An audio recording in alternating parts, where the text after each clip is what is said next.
Well, hello and welcome to this Eureka City Council meeting, Tuesday, November 4th, 2025. I hope you all voted. There's still time. You can vote till 8:30 this evening. If you haven't voted yet, get on out there and cast your vote. Your voice is important. So with that, I will open this meeting with the land acknowledgement. The land that Eureka rests on is known in the Wiyot language as Jerujiji. Past actions by local, state, federal governments remove the Wiyot and other indigenous peoples from the land and threaten to destroy their cultural practices. The city of Eureka acknowledged the Wiyot community, their elders both past and present, as well as future generations. This acknowledgement demonstrates the city's commitment to dismantle the ongoing legacies of settler colonialism. And if we could get a roll call, please. Councilmember Castellano. Here. Councilmember Moulton. Here. Councilmember Fernandez. Here.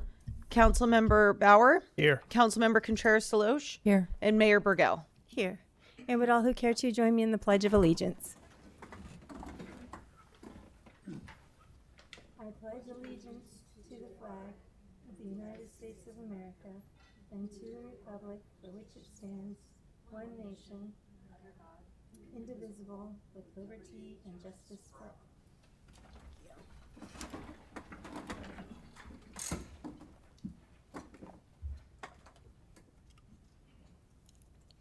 All right, City Attorney Black, is there a report out of closed session?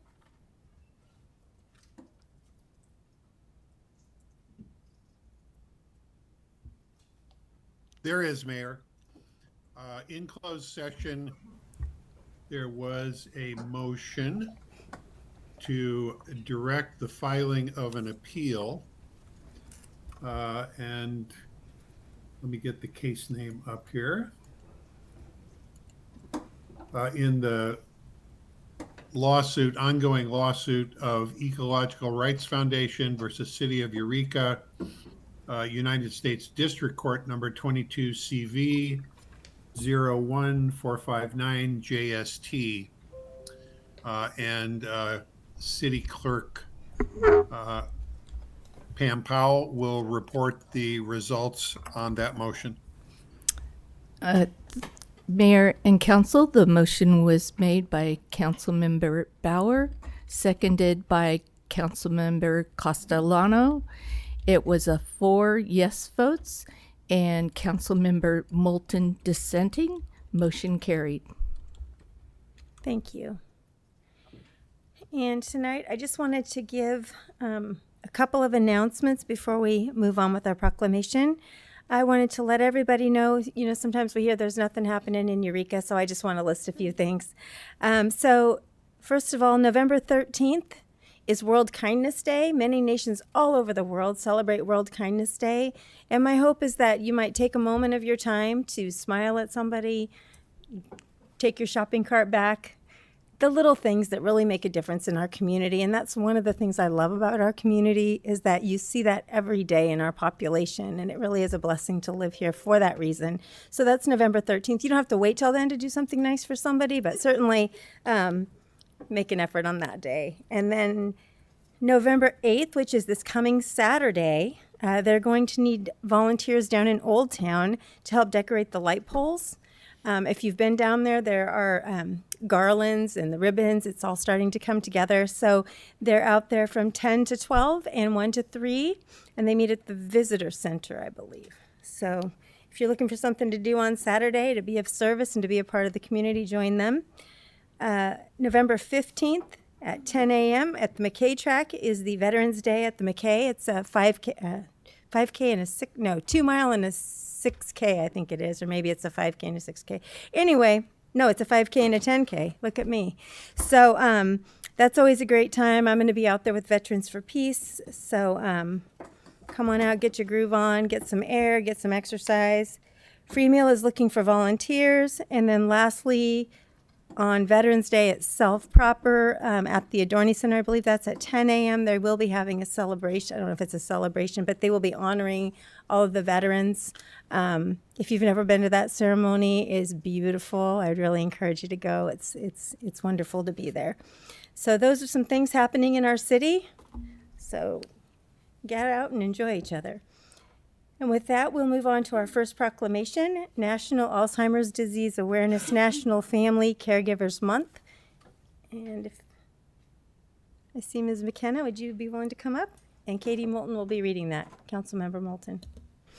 Welcome, Lynn.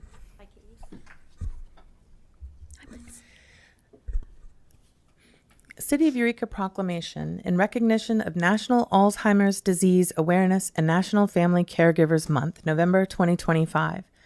Whereas over 7 million Americans are living with Alzheimer's, and this number is projected to rise to nearly 13 million by 2050. In California, there are nearly 720,000 people living with Alzheimer's, over 3,500 of whom live in Humboldt County. And whereas there are over 11 million unpaid dementia caregivers in the U.S., providing an estimated 18 billion hours of care for people living with Alzheimer's or another dementia. Nearly half of all caregivers who provide help to older adults do so for someone living with Alzheimer's or another dementia. And whereas Alzheimer's takes a devastating toll on caregivers, compared with caregivers of people without dementia, twice as many caregivers of those with dementia indicate substantial emotional, financial, and physical difficulties. 74% of dementia caregivers say they are concerned about maintaining their own health. And whereas Americans living with Alzheimer's and their caregivers depend heavily on support and services like Medicaid, for many people living with dementia, Medicaid is the only way to afford the nursing home stays that most people with dementia need in the late stages, and the home community-based care for those in the early and middle stages of the disease. Cuts to Medicaid could mean many people in our community lose access to these vital care services. And whereas unpaid family caregivers typically don't identify themselves as such, so it can be difficult for local service providers to find them and offer support. And whereas the Alzheimer's Association is marking November as National Family Caregivers Month and asking the residents of Humboldt County to visit alz.org/events/NADAM to find, we'll put that link up somewhere, to find resources to help dementia caregivers during National Family Caregivers Month.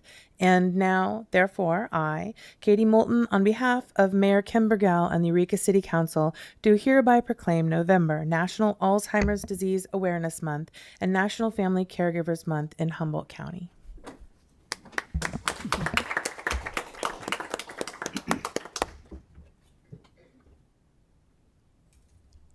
Can you come around this way? So thank you, Katie, City Council, for recognizing this. We just finished our Humboldt County Alzheimer's Walk last month, and it was the most successful walk in our 10-year history. So we had about 600 participants, which was really great, and we just have been growing it since COVID, and we hope to keep growing it. So there are roughly, as Katie mentioned, about 3,500 people within Humboldt County that we know have dementia. That number is about 3 years old, so that figure is probably double that by now. And you figure there's approximately 2,500 to 3,000 unpaid caregivers. So that's family members and friends that are pitching in to help people with dementia. So it's really important to keep this in the forefront. We've made great strides with research and projects and medications that can slow the progress in early diagnosis. And they now have a FDA-approved blood test that is available for certain people that might have the potential to have the biomarkers for dementia. So Alzheimer's Association is fighting for a cure, not just for Alzheimer's, which is one form of many types of dementia, but all dementias that are around, and there's over 100 different kinds. So again, it's very important to keep this in the forefront. I thank you for giving this recognition as November being Alzheimer's Awareness Month, and honoring the caregivers that give countless hours to support family and friends. Thank you. Thank you.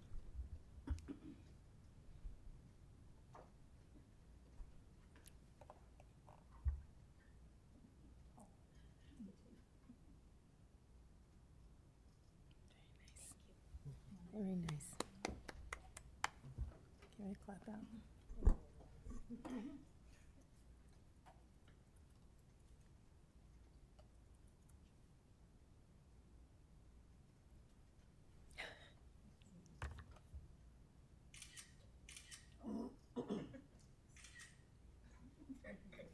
Very nice.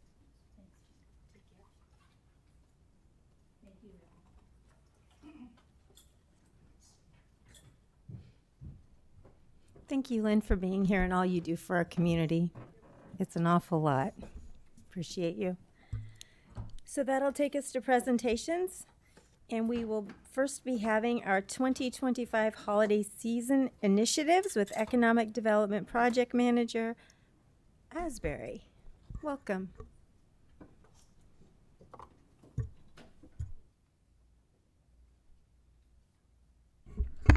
Good evening, Mayor and Council. So we have a number of different holiday initiatives coming up this season. So we decided to combine them all into one presentation for you tonight. So first, we're going to talk about our regional Shop Local campaign, which is Choose Humboldt, and we're proud to sponsor that through Humboldt Made. And then we're going to share about a new holiday initiative that's being led by our past 5 mayors. After that, we're going to highlight the upcoming Eureka Main Street and Henderson Center open houses. And then finally, we're going to wrap up with our annual Home for the Holidays decorating contest. So I'd like to start by welcoming Rosa Dixon from Humboldt Made. So you're going to notice later in the meeting on consent calendar, we have a renewal of our funding agreement with Humboldt Made. We have that annually to support Friday Night Market, but we've added an additional $5,000 for this year to support Choose Humboldt. And in the past, we've hosted different Shop Eureka campaigns, but it just felt like this season it was really important to have one united message where we're all saying collectively, like shop regionally. And so with that, I'll turn it over to Rosa. Do I have control over, or should I click? No, okay. I can do this. Okay. All right, well, I'm so excited to be here. I love coming every single time because every time I come, can you guys hear me? That's good, okay. Because every time I come, I get to talk about a new, fun, exciting thing that Humboldt Made is doing. So Choose Humboldt has been around since 2020. It was a collective partnership with all the community leaders of the county, and it was to really help us get through COVID times. And in today's economy, we decided it's time to bring it back. And the biggest thing that we really need support in is shopping local, choosing to spend our dollars here. And we really struggled with how is the best way to do this? How do we get everyone involved? And so we came up, that's not the right way. There we go. So we came up with a digital passport. So this is going to be an interactive, gamified passport, and it's going to have 3 phases. So the first one is the Shop Local. It's November and December this year. We're launching in Eureka on the 14th, which is really exciting.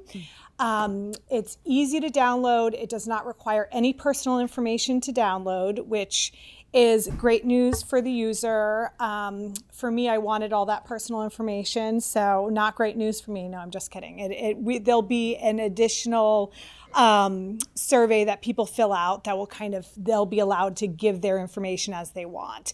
But what it is it allows people to engage with the local stores and in a way that's a little different than other shopping passports. So it allows them to do check-ins, vibes, and rate businesses through buzzwords such as like groovy, nice environment, great service, that type of thing. So that's the first phase. The second passport is the Dine and Stay, which is in our shoulder month, January, February. And that's going to be more targeted through tourism, bringing people in through, staycations, coming in from out of the area, and really supporting restaurants in months that we don't typically see that. But California actually has a January is restaurant month, and we haven't really done too much of that in Humboldt, so we're really going to be promoting that.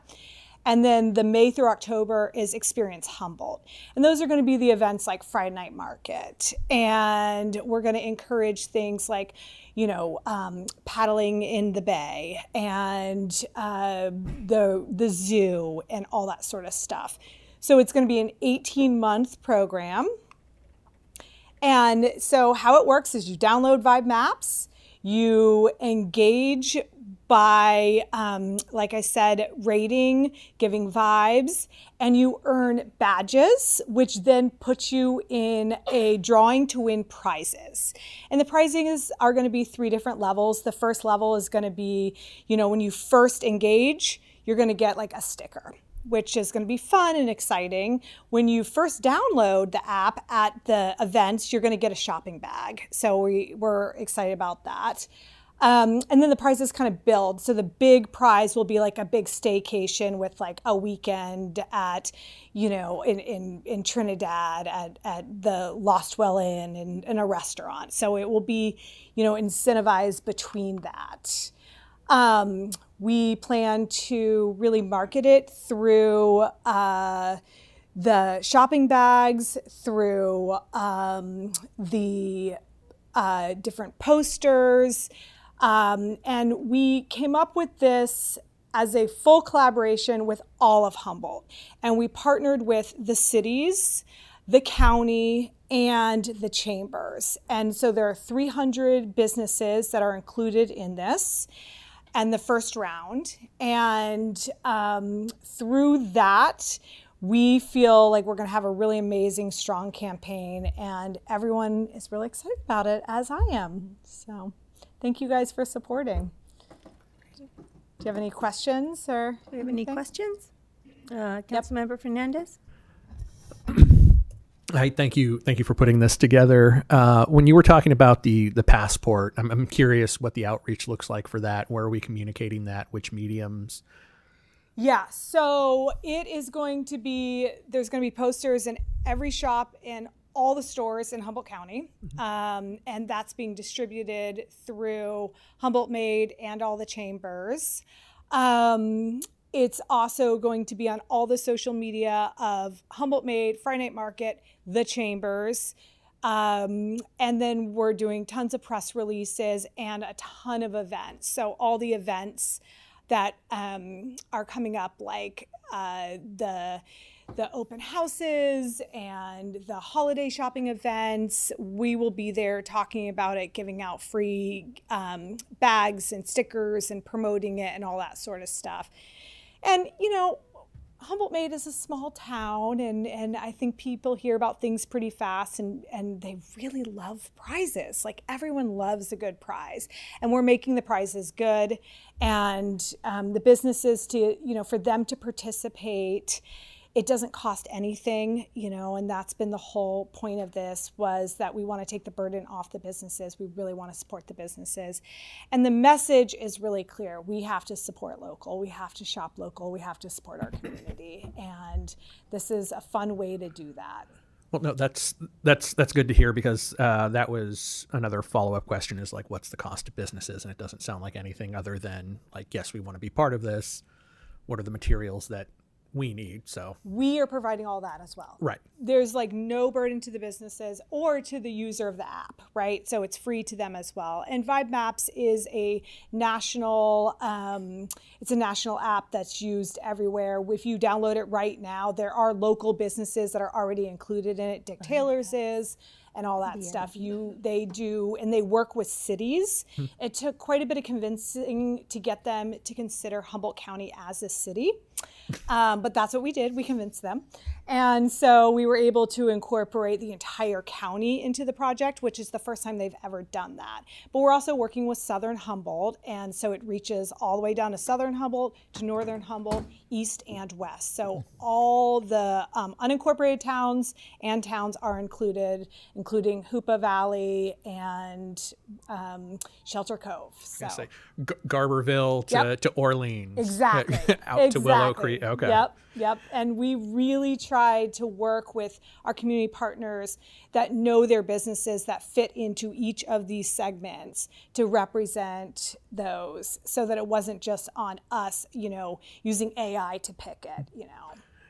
And then what does success look like for this? What are the metrics that you're using between now and 18 months? Yeah, so the metrics, so each of the different segments have different metrics because they're very, very different programs, and they're targeted and marketing in different ways. The first one is a very localized, shop local, spend local, advertising and marketing here. The second one is like a hybrid of the two. And then the third one is very targeted towards tourism.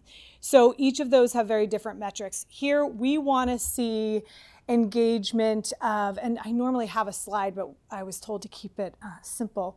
But I think it's engagement of, I think it's 20,000 users of the app. And we want to see an overall lift in our local independent owned shopping. And so, and I think it's like, we're hoping for like a 10% lift over last year in the shops that are actually participating in it. So Yeah, and then Other people have that? yeah, anecdotally, just when folks ask like, what is Humboldt? Like, what I tell them to visit here like towards the end of winter, just because of how lush and how verdant it can be. So I'm happy to hear that we're focusing on those particular months too for come and stay. So, yeah, thank the you. dine and stay. So. Thank you. Councilmember Contreras, Deloach. Well, first, thank you. I appreciate the work and effort that went into having Humboldt kind of looped in. I think it's such a small community that I think it would be beneficial if they could, often be lumped in together for other things too. So thank you for that. I had a question. I'm sorry if you mentioned it and I was geeking out on different little portions of it and was kind of excited. So I may have underlistened in a part. Is there like a QR code or something? Yes. Okay. Is that going Yeah. to be something Yeah, that's... so can we put back up the presentation? And will there be like copies and windows Yep. downtown at Every businesses so store people is can... going to have it. Oh, does it go back? Oh, it does go back up. Oh, okay. Okay, so so I'll just click right through here. And I can definitely do it because I know how to use a clicker. Okay, so that sign over there, it doesn't have the QR code in it yet because the QR code is not live and I did not want to put it in there and then people start using it.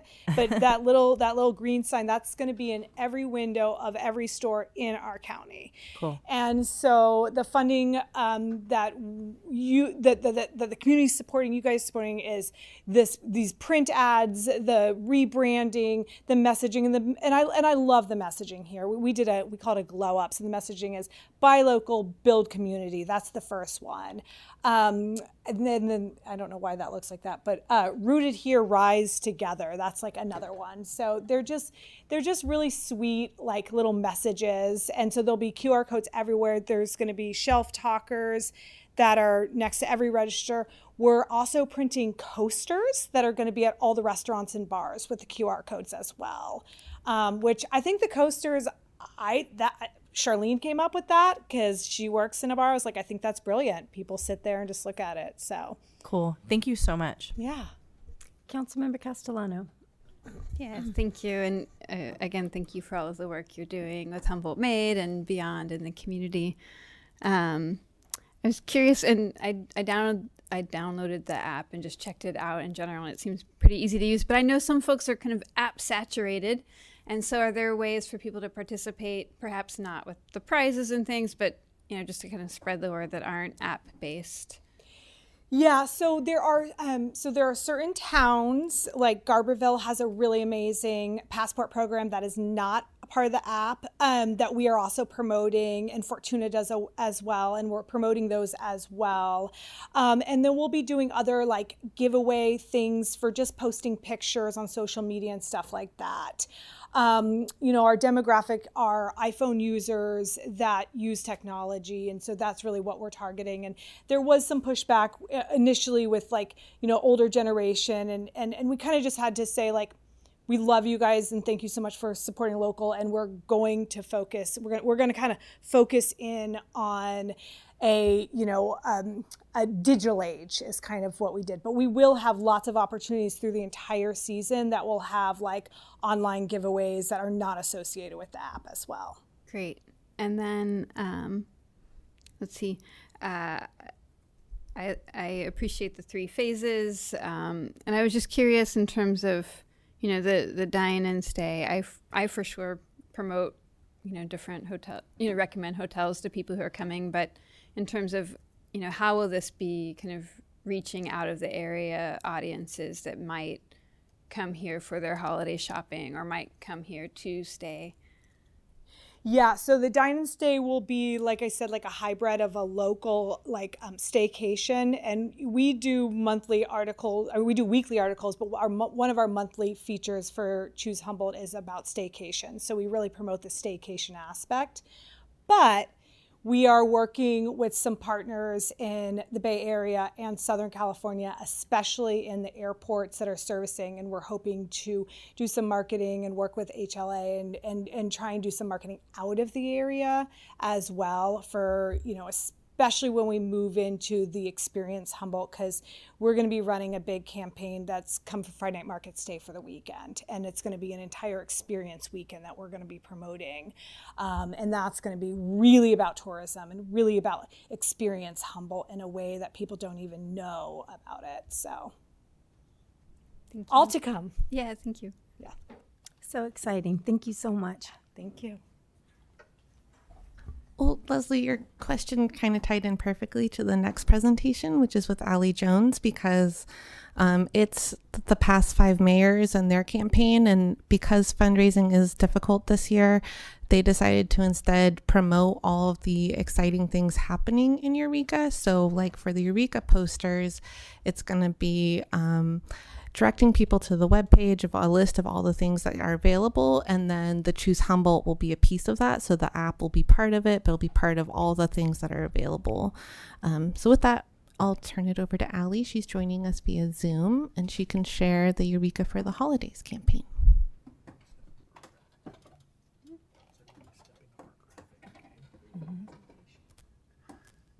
Hello. Thank you so much, Swan, and good evening. I know there we go. I'm just a talking voice, but can everyone hear me okay? We can. Awesome.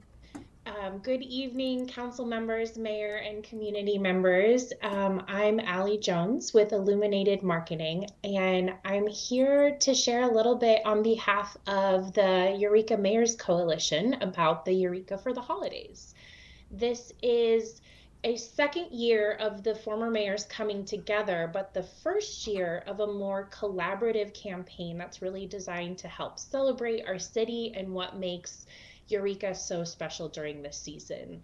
Our warmth, our weirdness, and our wonderful community spirit.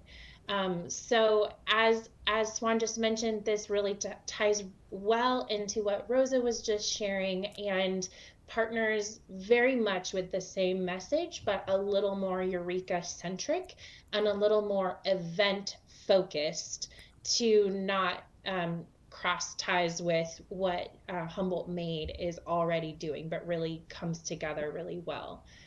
So you can go ahead and go to the next slide, Swan. So this project was born out of a vision to really unite the city around the holidays, support our local businesses and organizations, and make it easier for everyone to celebrate together. Virginia. So we want to make it very easy for everyone across Humboldt to specifically know what is happening throughout the holiday season in Eureka. And also, similar to Humboldt Made's vision, we want to ease the burden of that marketing and the need to get the word out there for organizations and businesses by doing that promotion for them and putting all of that in one central location. So you can go ahead and go to the next slide. So there are so many amazing events that happen throughout the holidays in Eureka, and organizations and businesses pour their hearts into them. Some we know really well, like the Truckers Parade, but there's other really amazing things happening that maybe are hidden gems, and we want to change that. And for us as consumers, as people living in the community, it can take a lot of time and effort to try to figure out the fun ways to celebrate the holidays and coordinate all of that. And so Eureka for the Holidays is mostly, first and foremost, a landing page that has a central calendar for all of the different events, whether that's from pop-up shops and markets for holiday shopping to volunteer opportunities to services for communities of faith or parties. I just saw one submission came in, our first one, and it's Tuba Christmas. I can't wait to hear more about what that is, but all of that, everything in the city of Eureka, ways that the community is coming together to celebrate the holidays. So you'll see a collaborative shared calendar where businesses and organizations can, for free, share their event, and as long as it's in the city of Eureka and it's something that's open to the community, we will have that on our calendar and then share that across the community for people to be able to figure out how and where and what they want to celebrate this year. Let's go to the next slide. So the heart of this campaign is really built around celebrating the warmth, weird, and whimsy of Eureka. And to bring that to life, we partnered with a local artist, Calcium Art, to design 3 really fun mascots who represent Eureka and the spirit of the holidays in Humboldt. So I wanted to introduce them each to you because hopefully you'll see them out and about in the community, whether it's in our coloring pages we designed or in the posters we collaborated with Humboldt Made to say, hey, Eureka, here's the events, here's the passport, here's your ticket to an amazing holiday this year. So let's go ahead to the next slide. First, we have Chris Kringlefoot, and he is Humboldt's friendliest Sasquatch. You can find him strolling through Old Town with a cup of cocoa, extra whipped cream and sprinkles from Old Town Coffee and Chocolates, and he loves admiring the gazebo holiday lights and getting all of his shopping done with the new app that Humboldt Made has come out with, and also making sure he's supporting our local businesses. So he is really representing the Old Town cozy and warmth and Hallmark movie that Old Town really is, and all that can happen there. But let's go to the next slide, because sometimes Old Town does get a lot of the love when it comes to the highlights of Eureka, but there's other districts as well that have amazing businesses and places that you can go and things to do. So Yule is our friendly banana slug who is kind of representing the Henderson Center area of Eureka.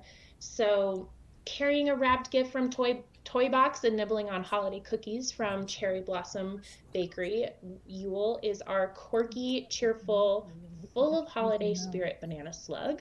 And Yule's calendar is pretty packed this time of year with holiday events and prepping for the Home for the Holidays decorating contest that the city puts on every year. And Yule wins, but they need their help from Chris and Red to string up those highlights. So Yule thanks them with sweet treats from Fresh Freeze. Yes. And our third mascot of this campaign is Red. And she is a redwood who loves to get dressed up for the holidays. And she also represents that there is events happening all across the stretch of the 101, way out on one end on Pearson's and on the other side with Carl Johnson Company. I didn't even know that Carl Johnson has this amazing holiday festivities to be a part of. And so Red makes sure she makes that every year and leaves the stores with some of her new favorite jewelry ornaments to show off at the Sequoia Park Zoo. So our team had maybe the most fun we've ever had with a marketing campaign coming up with these concepts.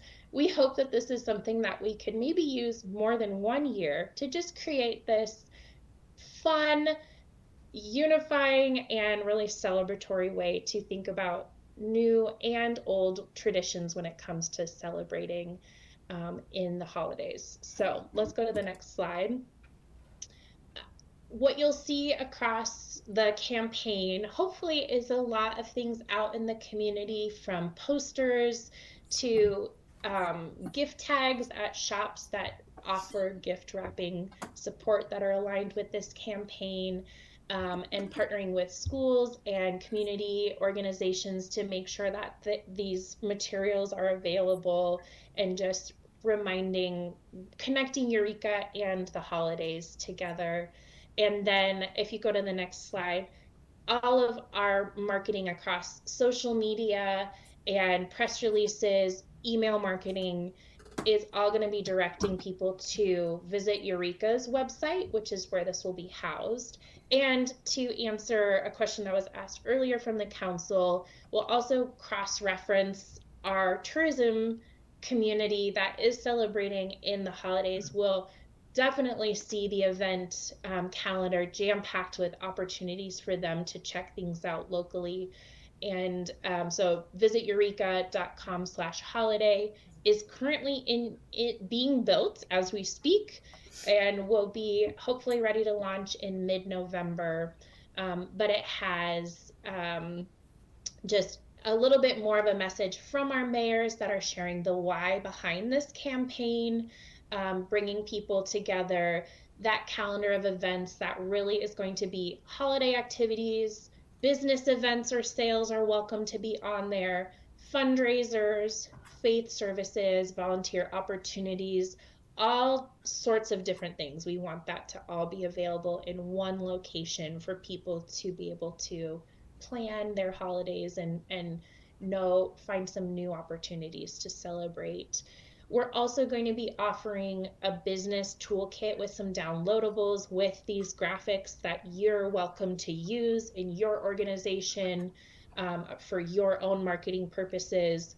Newsletter copy that if you have an audience you want to let know about this, you can share that. We'll try to make it as easy as possible, because we all know that the holidays are full of to-dos, and so we're going to try to make that as easy as possible for businesses and organizations to get the word out about this new website and campaign from the mayors. So I think we've got one last slide, but just in closing, this really is about making the season feel a little more connected, a little less stressful, hopefully, and a lot more fun. And I'm so grateful that I got to be a part of this campaign, and thankful to the city and the collaborative nature of this whole situation happening in this presentation, and our local businesses that make this holiday really feel special in Eureka. So our call to action here is really, once it is launched starting next week, is to go to that Eureka, or visit eureka.com/holiday. And we can also share that submission. Right now, we're really just wanting people to share those events with us so that we can put them in the calendar and have that central hub. So that's our outreach that we're doing right now. And if anyone listening to this is wanting to have that link, we can certainly get that out, and you can submit your event. Any questions or things I can clarify? Thank you. Do we have any questions? Councilmember Castellano? Sure. Thank you. I love the characters. I do hope that we use it more than 1 year in a row, because it'd be fun to kind of build these characters over time. This is somewhat a tongue-in-cheek question, but any thought of having making costumes to go with the characters and having them maybe not this year, but maybe next year? Maybe not. Yes, our team got a little carried away. We were like wrapping paper and ornaments and all the things, and so then I think it might have been Susan who pumped the brakes, said like, okay, let's start with gift tags. But I love the idea of costumes. I think that sounds like a blast. Councilmember Moulton? Thank you, Mayor, and thank you for that presentation and all the work that's gone into this. I saw it up there, but could you highlight, please, the artist who made all these lovely characters? Yes, Calcium Art. and they are a partner of one of my employees. They are a tattoo artist by trade, but also a very talented artist, and we definitely want to support their work and make sure that they get a lot of love and attention for this. They don't have a website, but it's, if you want to follow them on Instagram or reach out to them that way for their talent, it's just calcium, like the mineral underscore art.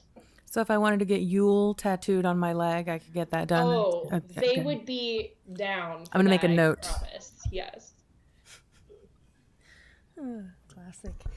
Councilmember Fernandez. Make sure you get the QR code too.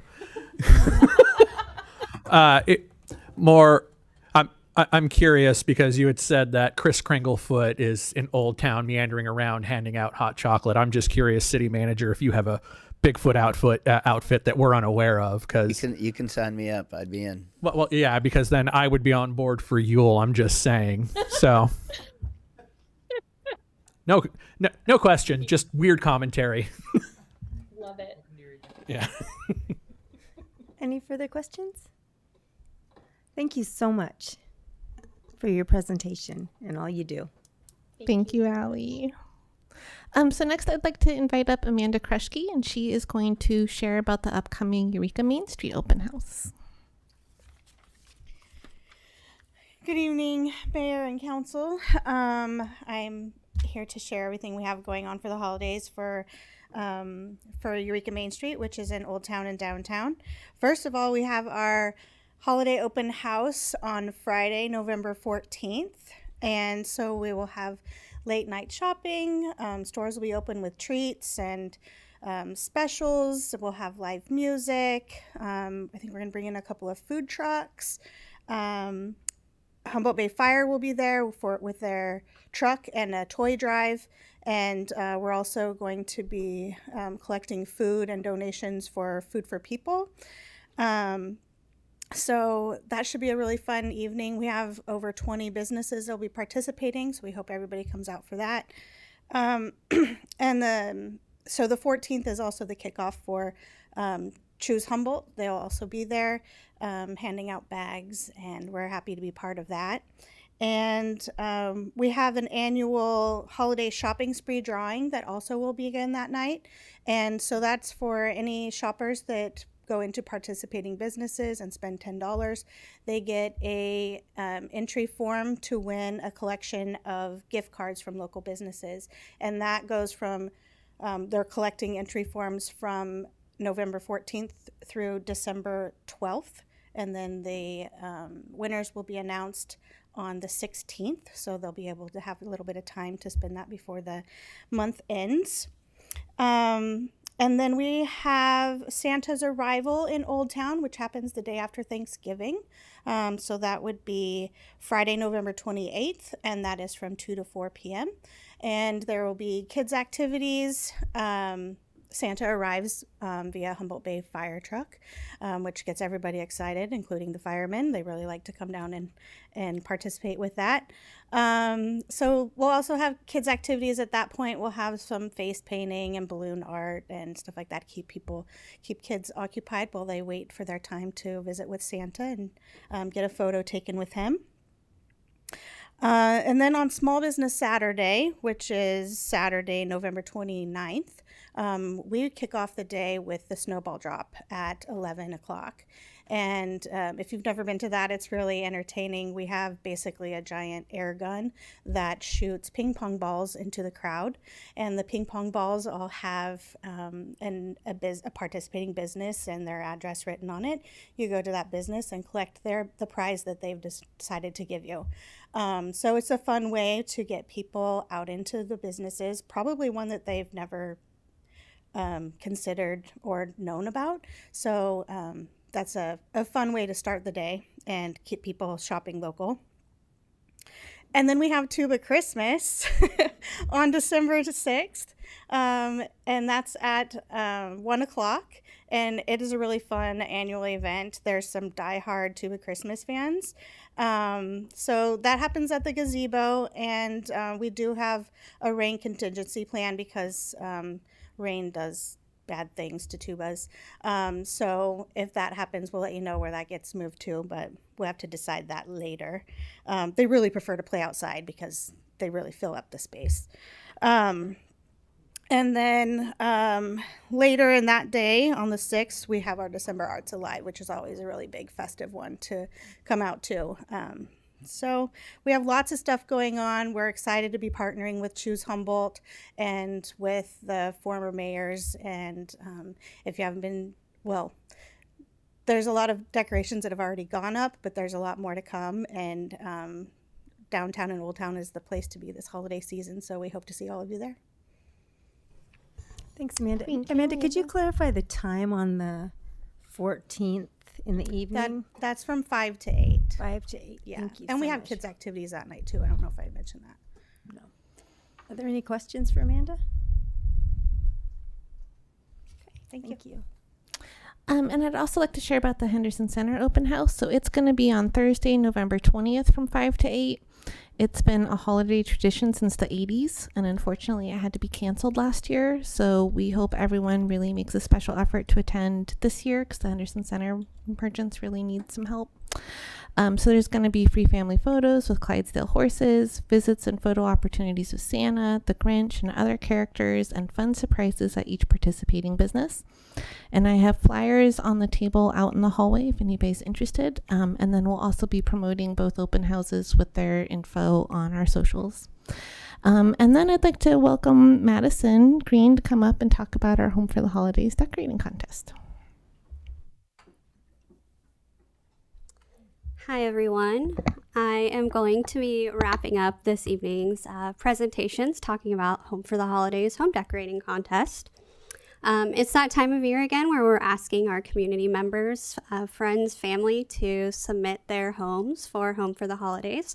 It's a great festive event where people get to show off their own unique art and charm to decorating their homes, and then all of us get to drive by and do the festive thing where we sip hot cocoa and just enjoy the feels. So our timeline, and yes, there's the calcium art right there. So our timeline is going to start November 10th. That's when registration opens. The deadline to register is December 7th. Public voting period is December 9th through 31st. So you're going to look out for yard signs. We're going to have first through third place winners and then the mayor's choice. The gift cards will be to Eureka businesses. And new this year, I'll go into it, we're going to have shuttle viewing December 17th through 18th. And then winners will be announced at the January 6th council meeting.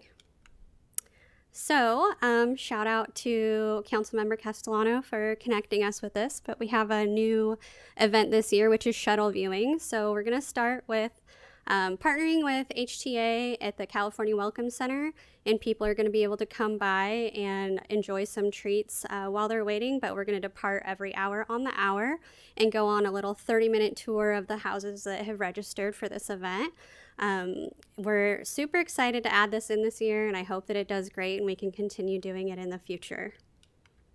You can find registration, voting, and information on the City of Eureka website. Easily just type in Eureka holiday season, or you can scan this QR code right here for more information. We're going to be doing a lot of QR codes to communicate with what we have. Yep, just like that. I don't want to, you got it? Okay. All right, any questions? Are there any questions? Yes. Councilmember Moulton? Oh, thank you. You're welcome. And thank you for that. How exciting. Will the shuttle have a cost? No, the shuttle is actually free. What a great free thing to do with the family. Go down, get some treats, and then go see the lights. Absolutely. Nice. Great. Anything further? And there's no cost to register your home. Also free. Councilmember Fernandez. Will Chris Kringlefoot be on those rides?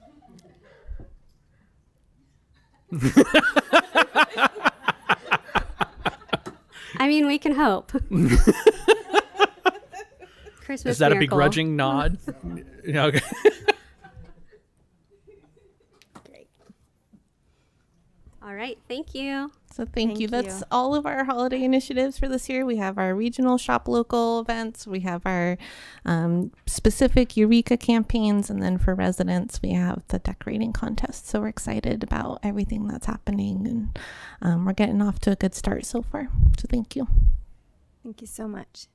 A lot happened and a lot to be excited about in this lovely city of ours. Thanks so much. All right. With that, we're going to move on to our next presentation, which is Startup Humboldt Competition. Is that with you too? Yes, I'd like to invite Samantha Edwards to come up from our local SBDC, and she is going to talk about the Startup Humboldt campaign that's happening. And in your consent calendar, we also have a letter of support that we're asking for tonight. Thank you. Hi, my name is Samantha Edwards. I'm the program coordinator for the Startup Humboldt competition. Before I detail our initiative, I'm just going to back up a bit to talk about Startup Humboldt. So Startup Humboldt is a fruition of a shared vision and a shared effort. It is a center for collaboration and creativity. It is a support system for small businesses and entrepreneurs in Humboldt County. It was founded via an innovation alliance between College of the Redwoods, Cal Poly Humboldt, the NorCal SBDC, the North Coast SBDC, and Lost Coast Ventures. So we acknowledge that there have been other economic and workforce development initiatives in the past and or currently. However, they typically operate in silos. So we are exploring what happens when you take a collaborative approach, when you unite key education partners, leading business organizations, as well as our investment partner. We can, together, we can unlock synergies, we can nurture innovation, and we can strengthen economic resilience. So our flagship initiative is the Startup Humboldt competition. Here are some of the partnerships I just detailed. In addition, we're also partnering with the Institute for Entrepreneurship Education, which is within Cal Poly Humboldt. Blue Tech Valley has partnered with us, as Blue Lake Rancheria is also in support of this initiative. So briefly on why we think that this is an important project.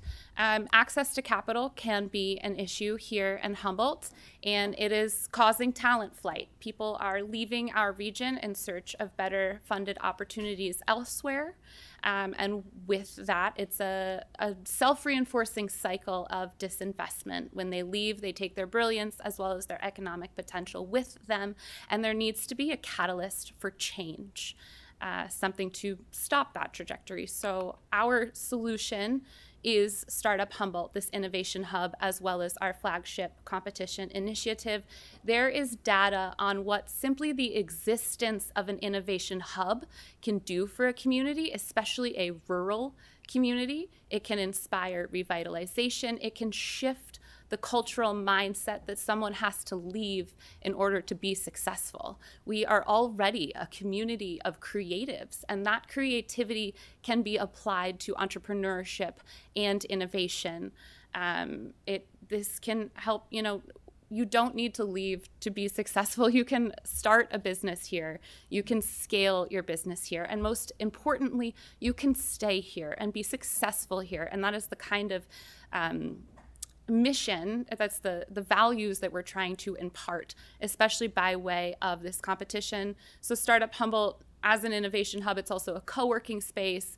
Like I said, it's home to the SBDC, which hopefully you're all familiar with. We provide free resources to small business owners and entrepreneurs. And we're also growing our entrepreneurial community. We're hosting a series of events, which I'll get into in a moment. So we're growing this entrepreneurial ecosystem. We have already, in just 3 months, 2 months, several months, hosted hundreds of people in the theme of entrepreneurialism, and our community is really excited about this initiative. So the Startup Humboldt competition is a high-impact regional initiative designed to grow scalable businesses. We're looking to help fund something that is a disruptive idea.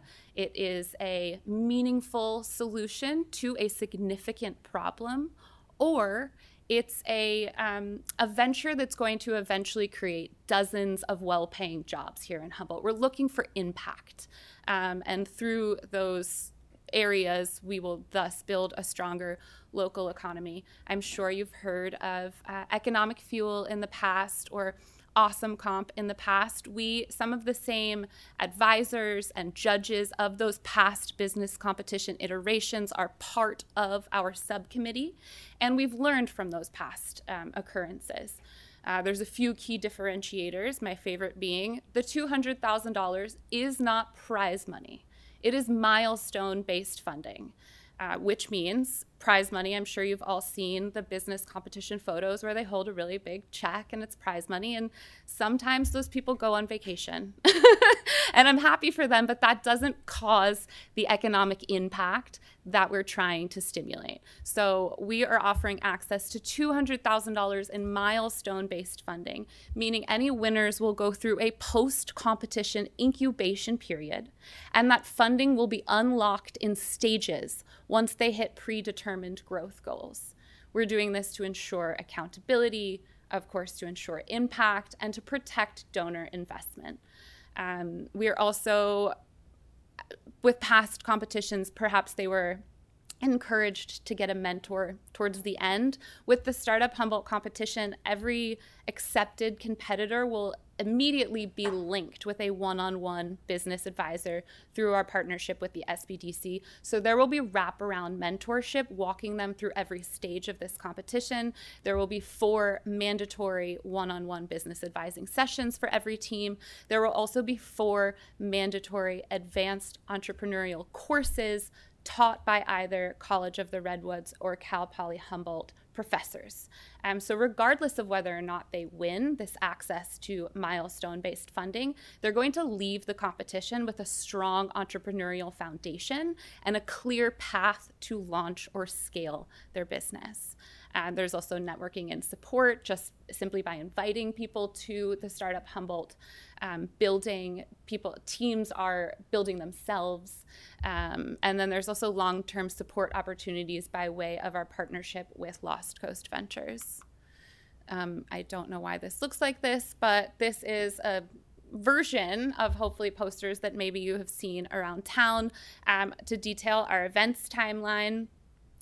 Applications don't even open until December 2nd, so we have gifted ourselves a long timeline in the sense that right now we're generating awareness. We are helping grow that entrepreneurial ecosystem. We've already hosted several events. We had a kickoff party where several hundred people came to the Startup Humboldt building. We had an ideation workshop led by a Cal Poly Humboldt professor.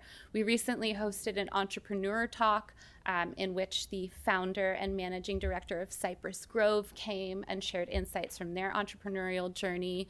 Upcoming on November 18th, we're hosting a lightning pitch clinic that is hosted by Will Franklin, who's the director of the North Coast SBDC. It'll also be co-hosted by Rosa Dixon of Humboldt Made and Evan Van Auken of Scorchmarker.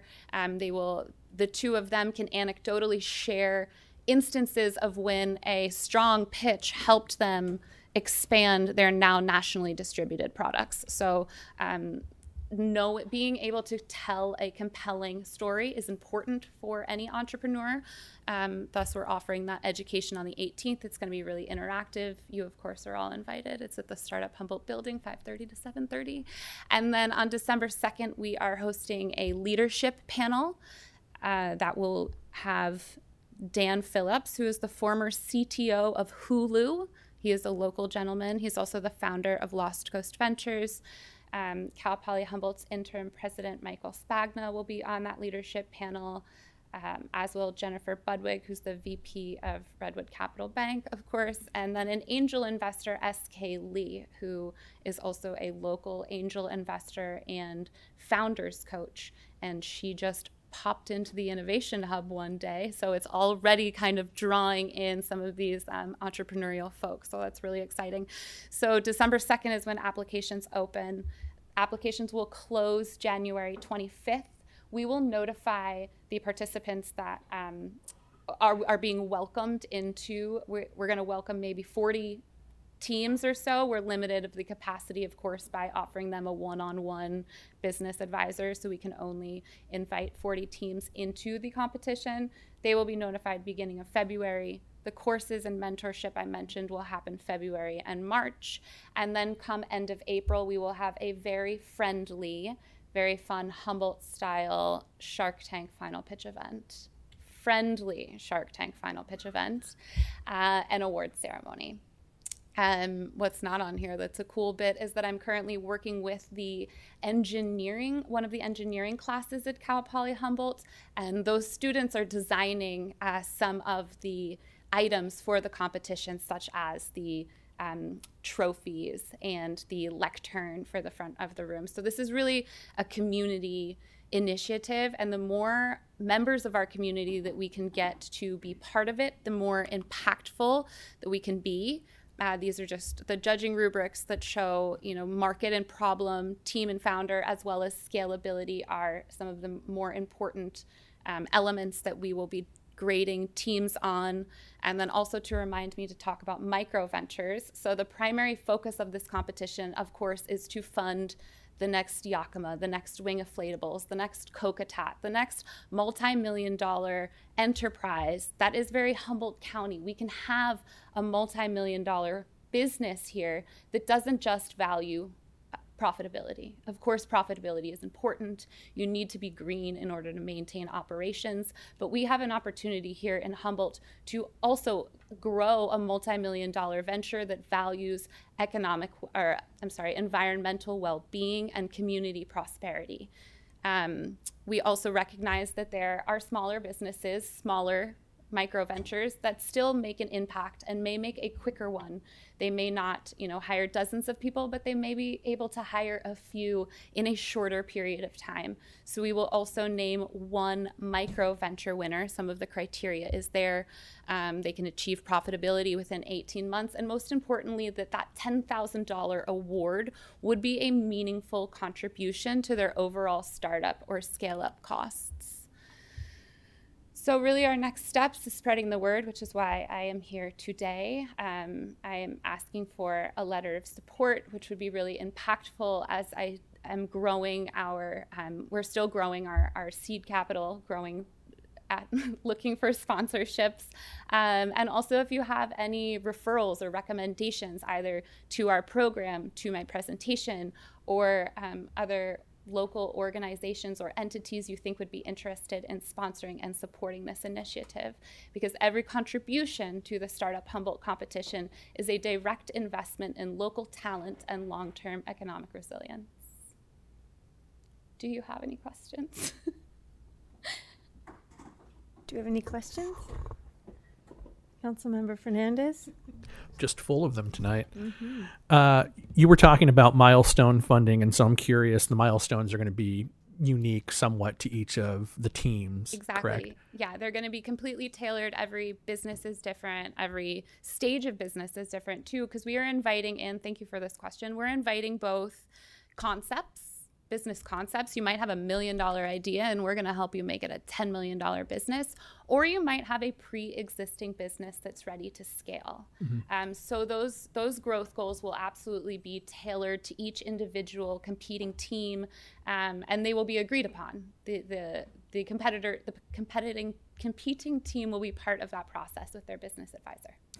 And then for these winners, then is it 200,000 for each team that potentially makes it, or is it 200,000 in funding that is going to be split? Okay. Access to There we go. $200,000. So it is a bit needs-based, because we're not in this to just give away money. We're looking to invest in something that could be very impactful, or that will be very impactful on our county.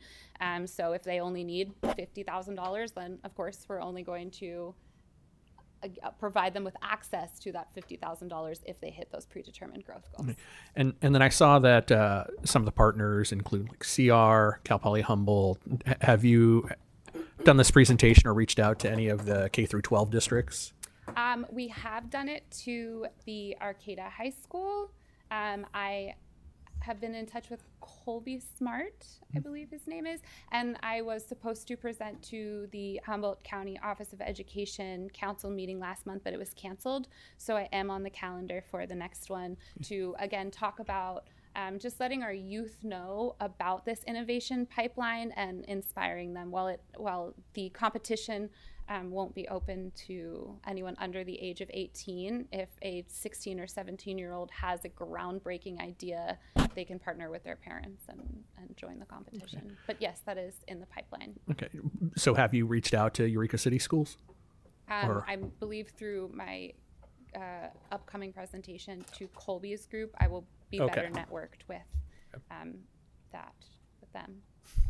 Thank you. Yeah, of course. Councilmember Castellano? Just a quick question. Thank you. Are there a maximum number of winners that, or will it kind of, in terms of the 200,000, like, you know, people will get no less than $20,000 or something like that? Have you thought about that internally? There will at least be 2 winners, of course. There will be the micro venture winner and the scale venture winner. Through some funding that we have received from Blue Tech Valley, if one of those 2 winners does not fall into agriculture, water, or energy, there will be a third ag, water, energy winner.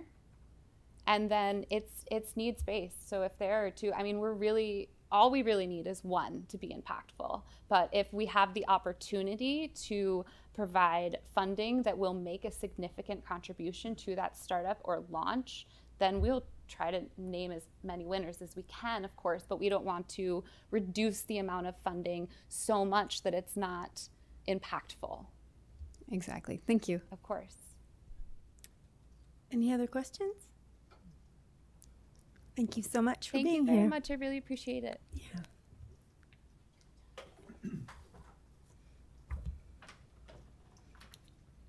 What a great evening so far.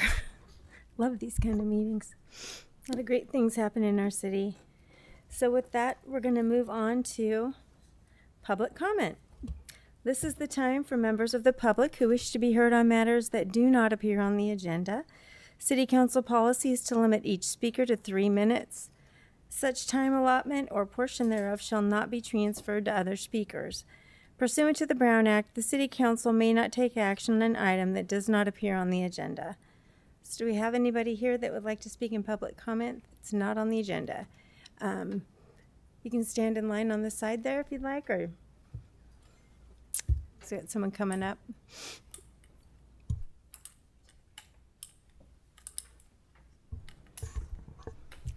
Hello, nice to see you. Hi. Ladies and gentlemen, regarding your plan for pay-to-park lots, I read with interest that the plan for pay-to-park lots has advanced. Was there something that was missed in the Time Standard article? Since bicycles are also using public streets and sometimes sidewalks, what are the plans as far as fees for them to also park? I would imagine there will be a separate area in the lots for bicyclists to park and lock their bicycles. I would certainly hope that the bicyclists would be more than willing to help pay for this opportunity to help the city of Eureka to offset the costs involved with these pay-to-park lots.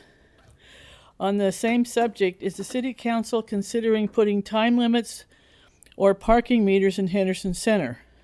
I have noticed vehicles remaining for long periods of times in the same spot. I have copies for each of you. Thank you for your time and consideration, Phyllis Coy. Thank you. Thank you. Come on up. Welcome. Hello. Hi. My name is V. Loring. I have something to introduce into the record. Yeah, just a draft. And this is on. I'm urging the council to take up the matter of a trans sanctuary city ordinance in the city of Eureka. I started my life here in Eureka, and when I realized that I needed to restart my life as a woman, even before I knew that was what I was doing, I chose to return to Eureka. This is a place I've always felt safe. Being trans is something that really highlights the vulnerability and connection to others. You depend on medical professionals for the medications that make you feel like you really exist for the first time. You depend on strangers to see you for who you want to be, even when it doesn't yet come naturally to you. I feel incredibly fortunate that Eureka and Eurekans have been nothing but supportive and kind to me. Not everyone is so kind, though, and across the country and even in this state, the federal government has embarked on a project to harm trans people and to punish those who stand up and help us be ourselves. Threats from the Department of Justice have caused multiple gender clinics to close their doors and created a climate of fear around trans healthcare.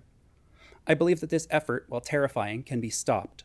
If we stand up together and say we will not be divided, we will not arrest or report members of our community for being trans or providing care, I believe these efforts to drive trans Eurekans into hiding will have no power. This is why I urge the City Council to take up the matter of a trans sanctuary city resolution. It will increase the sense of safety and pride that I feel in my hometown. Thank you. Thank you for being here. Come on up. Hi. I'm Sophia Nix, co-chair of the Healthcare Committee with Humboldt DSA. Being trans can be frightening. One reason why is we are afraid of the concern that our medicine and medical procedures will be taken away from us.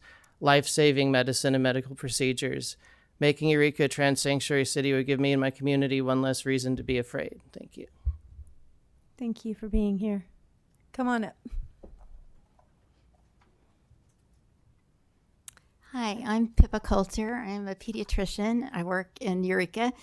I moved here 2.5 years ago when my former state made it a felony for me to give gender affirming care or even refer my patients for such care in other states.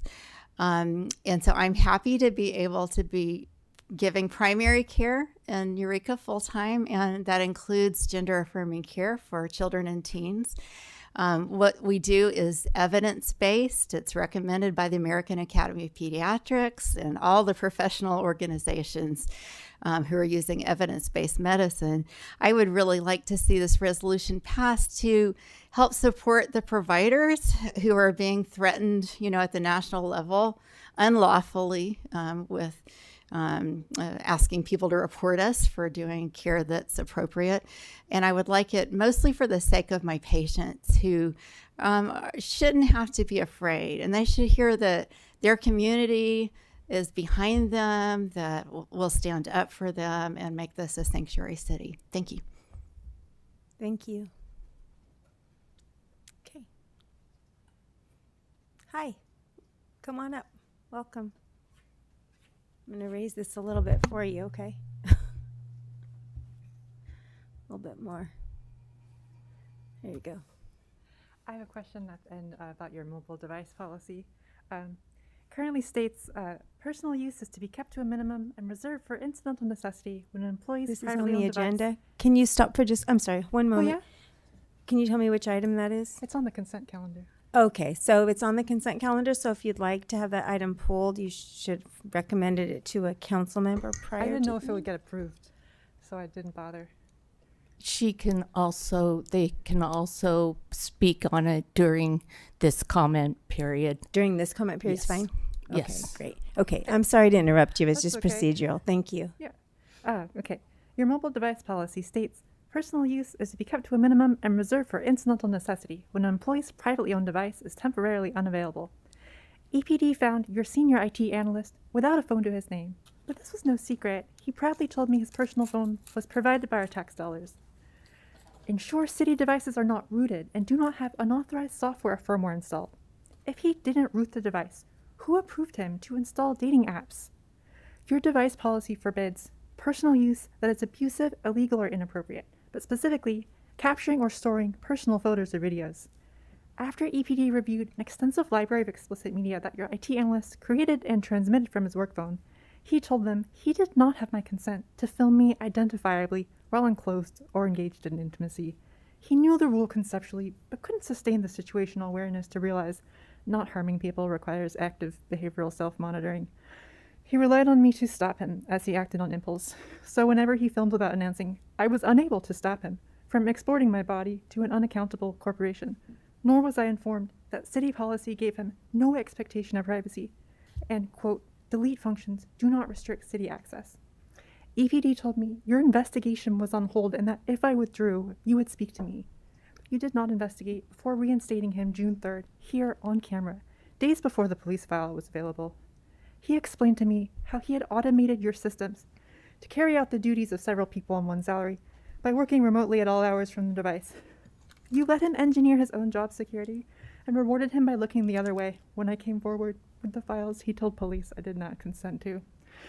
His boyfriend and former employee has argued why he believes I deserve this, for reasons such as I am a college dropout and bad at formatting emails. I would love to testify at a restraining order hearing about how I tried to reach him in private to resolve my privacy violation, how they retracted the textbook Nazi libel they spun in their haste to broadcast my ethnicity, and publicly ridiculed, then inverted my legitimate fears of surveillance. I replaced my security system that Derek kindly reset for me shortly before ghosting, but I don't have the means to ever truly secure my privacy. They're uniquely equipped as IT experts, homeowners, and landlords who oversee the surveillance feeds around the city that I love showing off. Finally, violations of the city's mobile device policy may subject the employee to disciplinary action, up to and including termination. This is an empty threat. Not even documented sexual exploitation on a city device merits termination. Your staff have precedent to use their taxpayer-funded devices however they wish. You've handed some former EPD officers a case for wrongful dismissal. Since the revised device policy wasn't published on agenda, can you clarify what changes since 2019 are being adopted today? So we don't answer questions during public comment, but if you'd like to give a call or send an email, I'd be happy to check in with you. Thank you. Is there anyone else from the public who would like to comment during public comment? That's in chambers. Do you see anybody on Zoom? I see no one with their hand raised on Zoom. Great. Then we will close the public comment period and bring it to council reports. We will start with Councilmember Castellano. Sorry, I wrote it down. Okay. I attended the Eureka Main Street meeting in which several new board members joined the board of Eureka Main Street. So it's really great to have new people stepping up. And I want to just thank Sue from Bell Star, who's been the board president for the last couple of years and really did a remarkable job, who finished out her term there. I attended a Humboldt tourism workshop where folks were giving input into the tourism sector, and I participated in several economic development related conversations around technology and opportunities here in the Humboldt area. Thank you. Councilmember Moulton?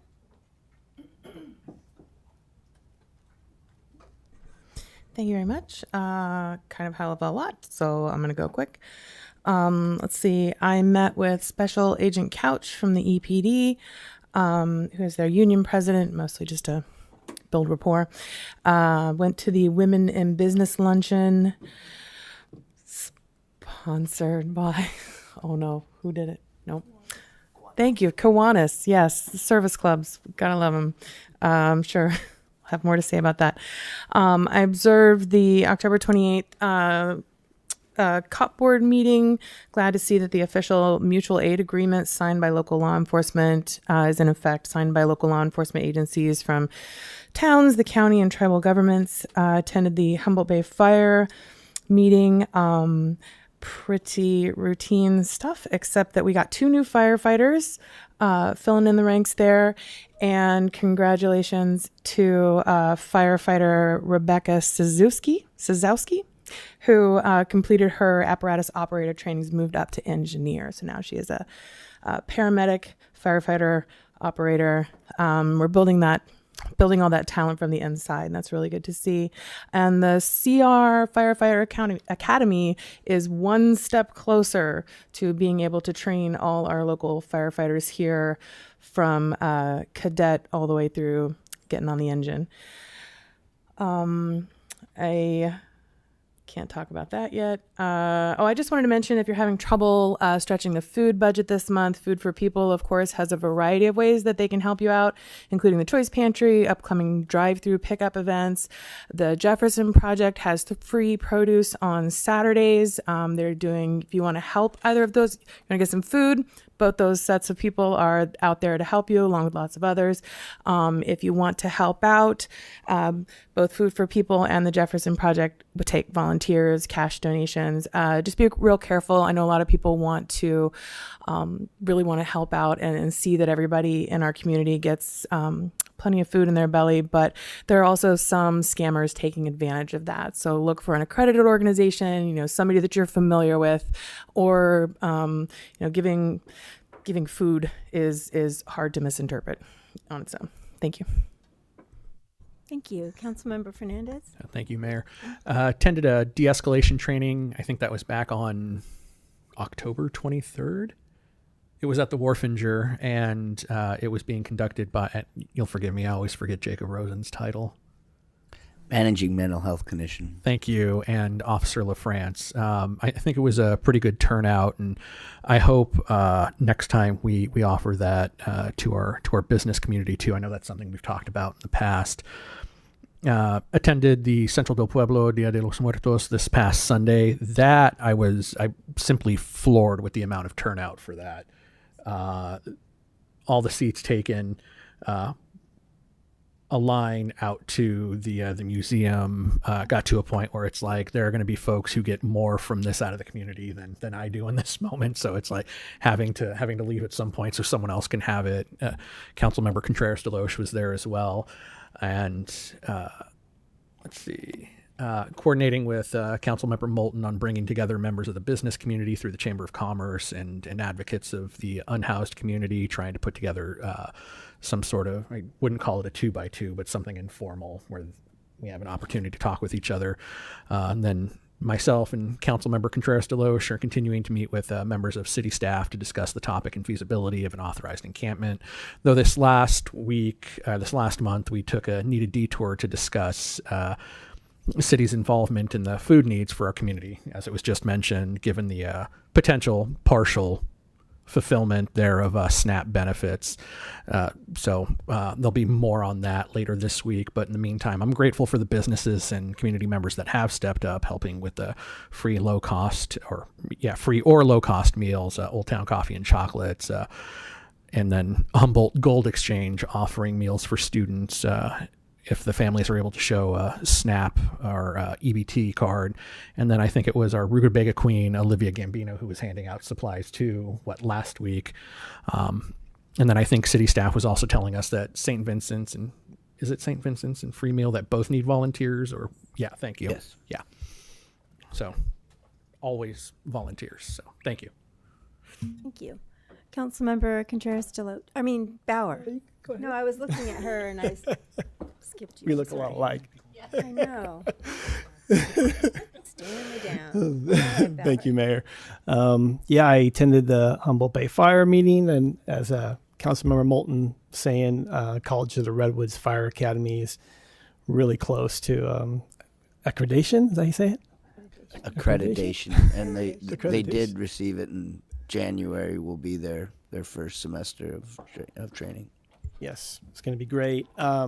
I attended RCEA, Redwood Coast Energy Authority board meeting, and we have a good project come in that hopefully I can share, a good renewable energy project, local one. So we're always pushing for more of that. I attended the Redwood Coast Mountain Bike Association movie night at the Eureka Theater, and that place, I wish we had $5 million to restore that building. It's amazing. And the volunteers there, it's got a great group of volunteers that are working hard to restore it and just bring it back to its former glory. I want to talk about the P Street Halloween party. So the city, allows, to be able to block off streets, and, insurance is always a challenge, but luckily our CMBA helped make that possible. But I want to thank the neighborhood. I think I don't know how many blocks it is now, but trying to guess how many kids showed up, and it's getting kind of out of control. Like maybe 2,000. You know, who knows? Streets are There filled. was actually over 3,000 adults there. Yeah, over 3,000 adults and a lot of kids. And it went on for 4 hours or 5 hours, and with music and bands, and it was awesome. And I recommend to people. I want to thank city staff that manned the barricades and deal with that. That couldn't do it without city staff. So thank you. And I hope other people do it, because you get to see all these community members. You don't see your neighbors come out. Everybody's out having a great time. And it was a really special night. So I encourage others to do it. Probably want to talk to someone about insurance, and that's the only issue that made it a little challenging, but it was great. It was a great community event. And I think that's it. Thank you. Thank you. I would Go add, ahead. Councilmember Bauer, that Lumbar Hills had 3,700 cell phone carrying adults visiting. We're going to beat that next year. Okay. So just for clarification, you ping people's cell phones to find out how many people are. Is that how you get the information? Yeah. Interesting. Okay. Councilmember Contreras Deloge? Okay. So let's see. I got to attend Pathway to Payday, which it was a smaller group this time, but I still, I hope the rest of the council sometimes gets to participate in that too. It's just really awesome to see people there that are, a variety of types of people just trying to get a leg up. And I love, if you've ever been there, Betty Chin has this wall, and it's filled with stars, and on it is written the names of people who have found employment or gone through programs or found housing, and those stars represent their success. And I love watching it fill, and there's really no space anymore, but it just continues to fill, and it's just a very inspiring place. And I also got to attend the community de-escalation training with Jacob Rosen and Commander LaFrance. Commander LaFrance could be a stand-up comic. We all really enjoyed it. It was extremely educational. I've attended stuff like that before. This is the first I've attended it through the city. I feel like I got so much more out of this than I had. So I just couldn't recommend this enough to everybody to take this.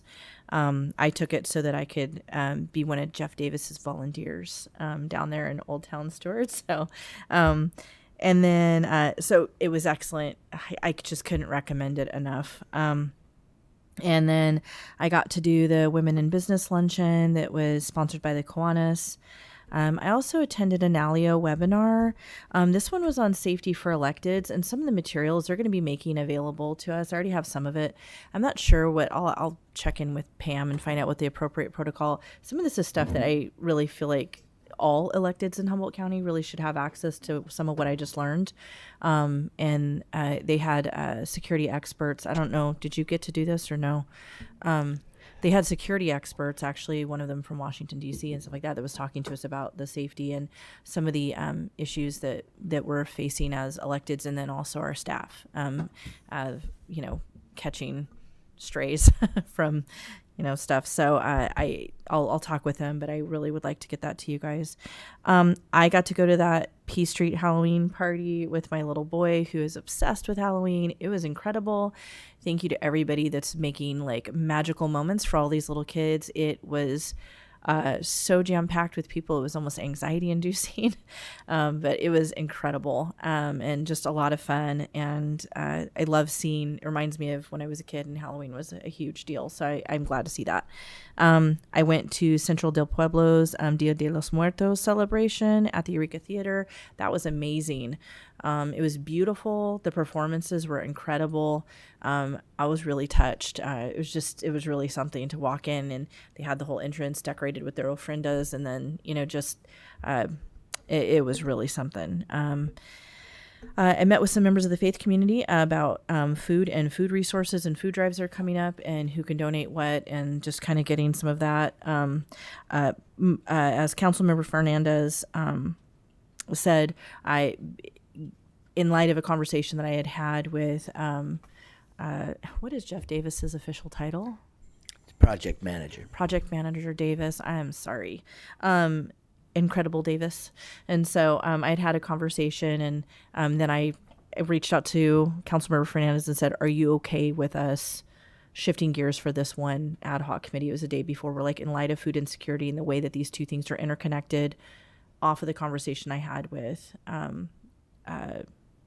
project manager Davis, we talked about these resources. And I bring this up because there's a list. It's about 5 pages long and growing that they have, and that's going to be on CAPE's site, and I think on your City of Eureka's site.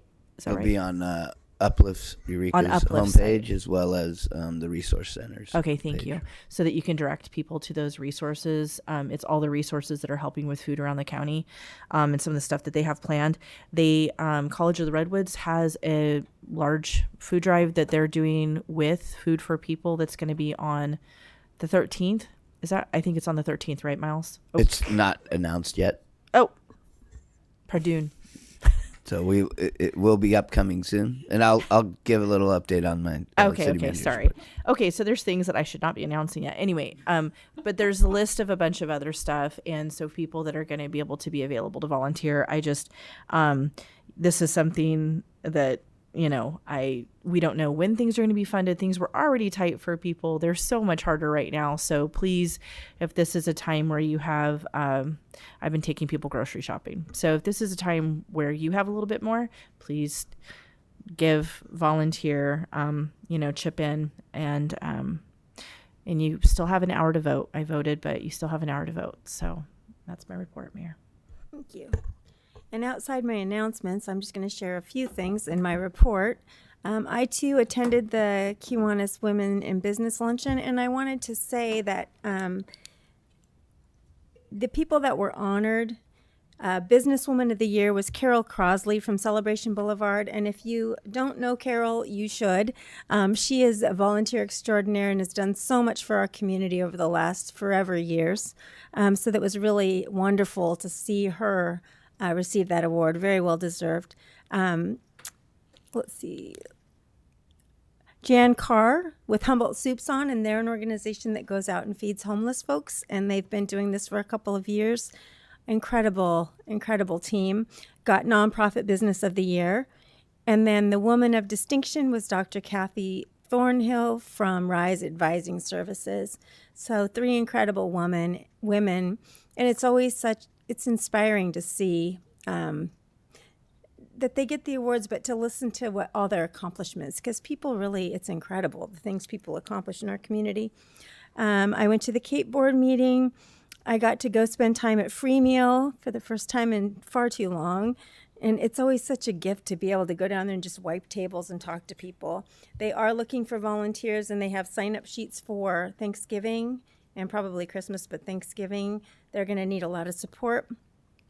I went to the Pack Out Green Team cleanup at Herrick, which is always fun, and I would encourage you, if you've never been, I say this every time I go, but if you've never been, I really encourage you to go. It's a great time, great community, outside, beautiful.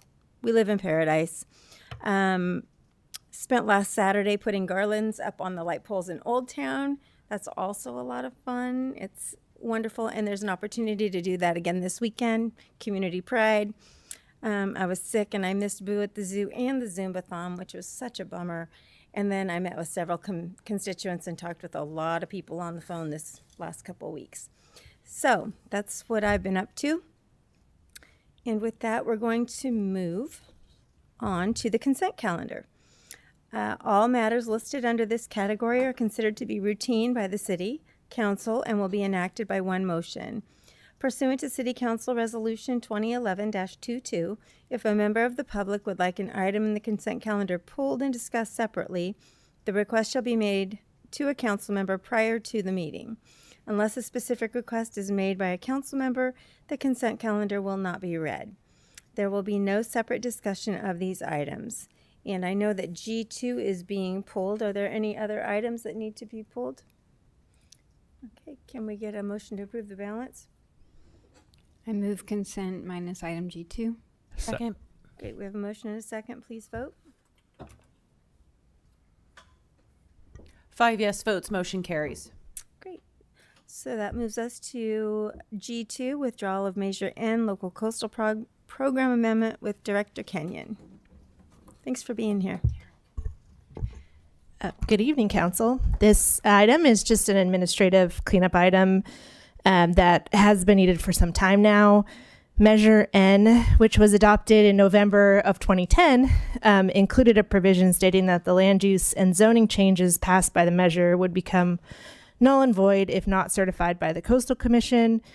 And it's now been 15 years and the measure has not been certified by the Coastal Commission.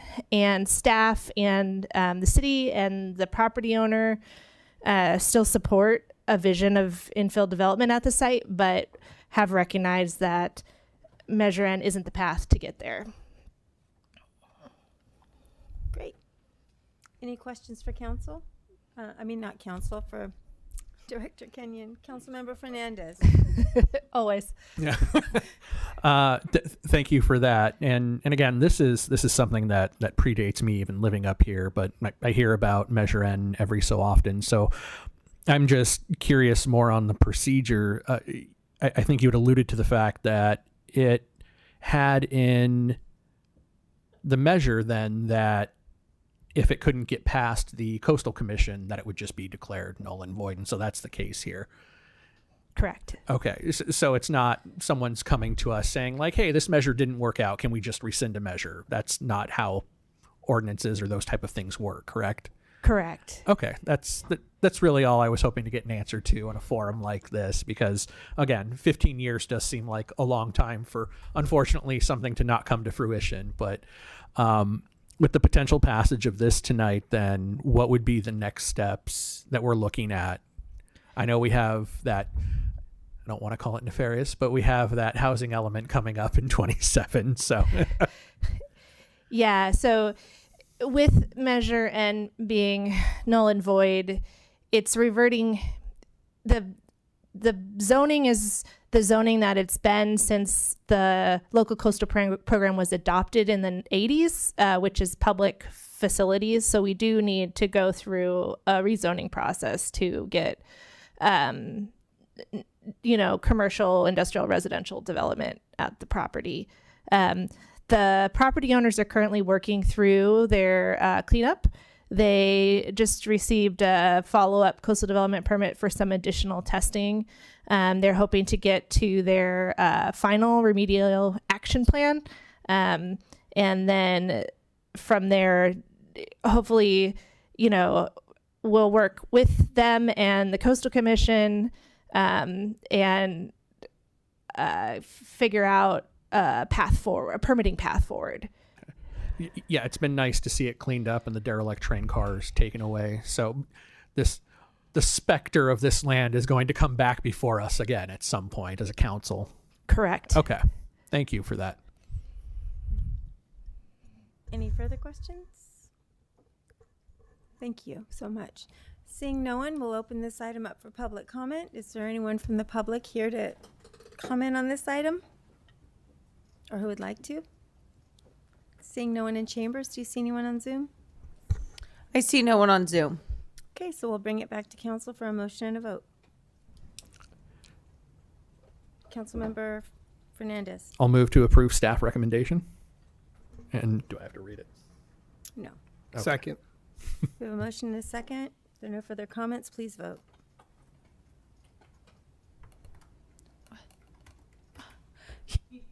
Five yes votes, motion carries. Thank you. Legislative action correspondence? Nothing this season. Yeah, okay.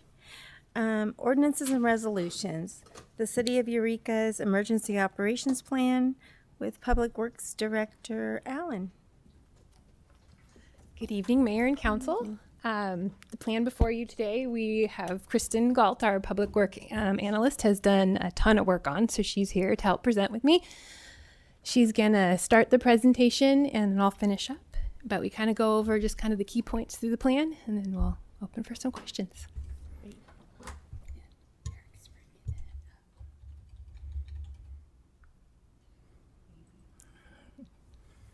Good evening, Mayor and Council. As Kelly stated, I'm Kristen, Public Works Operations Analyst in Public Works, and I'm going to start off our overview of the Emergency Operations Plan, which is commonly referred to as the EOP. So the purpose of the EOP provides a framework for coordinated response to major emergencies and disasters. It defines roles, responsibilities, and operational strategies for city departments and partners, and it promotes a flexible, common sense approach that's both adaptable and scalable to any incident. You may be asking what's new in this 2025 plan, and in a nutshell, it's the whole community approach. It's aligned with Senate Bill 160, Emergency Services Cultural Competence. It engages the entire community, residents, community-based organizations, businesses, and regional partners. It prioritizes inclusion for people with disabilities and access and functional needs, and it builds community resilience through collaboration and preparedness education. The structure of the EOP basically consists of 3 components. The first is the basic plan, which consists of core concepts, policies, and an operational framework. The second is functional annexes, which are procedures for critical functions like alert and warning, care and shelter. And then lastly, there's the hazard-specific annexes, which are procedures for specific events like earthquakes, fires, storms, and power outages. And it should be noted that these annexes are to be published at a later date. The EOP also is supported by other key plans like the Continuity of Operations Plan, the Emergency Operations Center Manual, and the Humboldt County Hazard Mitigation Plan. And with that, I will turn it over to Kelly. Okay, so the concept of operations is to integrate the Incident Command System, Standardized Emergency Management System, and the National Incident Management System. This allows for the same common language, processes, titles to be used at the local, state, and federal level, so we're all communicating clearly. Establishes coordination with field response, local government, county, state, and federal. Ensures scalable responses, leaving local control and supported by the regional and state systems. Promotes unified command and situational awareness. The emergency management phases are kind of a structural approach to an emergency, and the goal is for a long-term resilient community. So these mitigation, preparedness, and response and recovery will help us get there. The Emergency Operations Center is the central coordination hub during an emergency. The city's primary location is the City Hall. The second one is the Humboldt Bay Fire Classroom over on Harrison K. And then a backup is the water treatment plant there on W Street. There are 3 levels of activation. Monitoring, where you can have some key individuals set up and activated in the EOC, and they will monitor even an event or an emergency that might be happening to see what's going to happen. There's a partial activation for EOC, where you set core individuals that would be activated in the EOC, and maybe we need to work longer hours to address the emergency or address the threat. And then there's the full force activating EOC, where we are on everybody's end 24/7 until the emergency or the threat is dealt with. Organization for the EOC is done through SIMS functions of management, and these individuals come to the group with this knowledge. So management oversees the response, planning coordinates the action to address the emergency, operation collects the information of the emergency to support decision making. Logistics, they provide all the resources to help with the emergency, and then finance and admin is handling the cost, grants, documenting everything so we can get funding. And finally, next steps. The next step is that staff would like to start a committee with individuals from all of our departments so that they can understand their roles, primary and secondary. They can help us develop the annexes that would come later in date, and then we can really start training and planning. We would do regular drills, exercises, and community outreach. We would continue to collaborate with Humboldt County OES and regional partners. And final is, recommendation that you adopt the resolution to adopt this 2025 plan. And if you guys have any questions. Is there any questions for staff? Are there any questions for staff? Not is there. Councilmember Bauer? Yeah.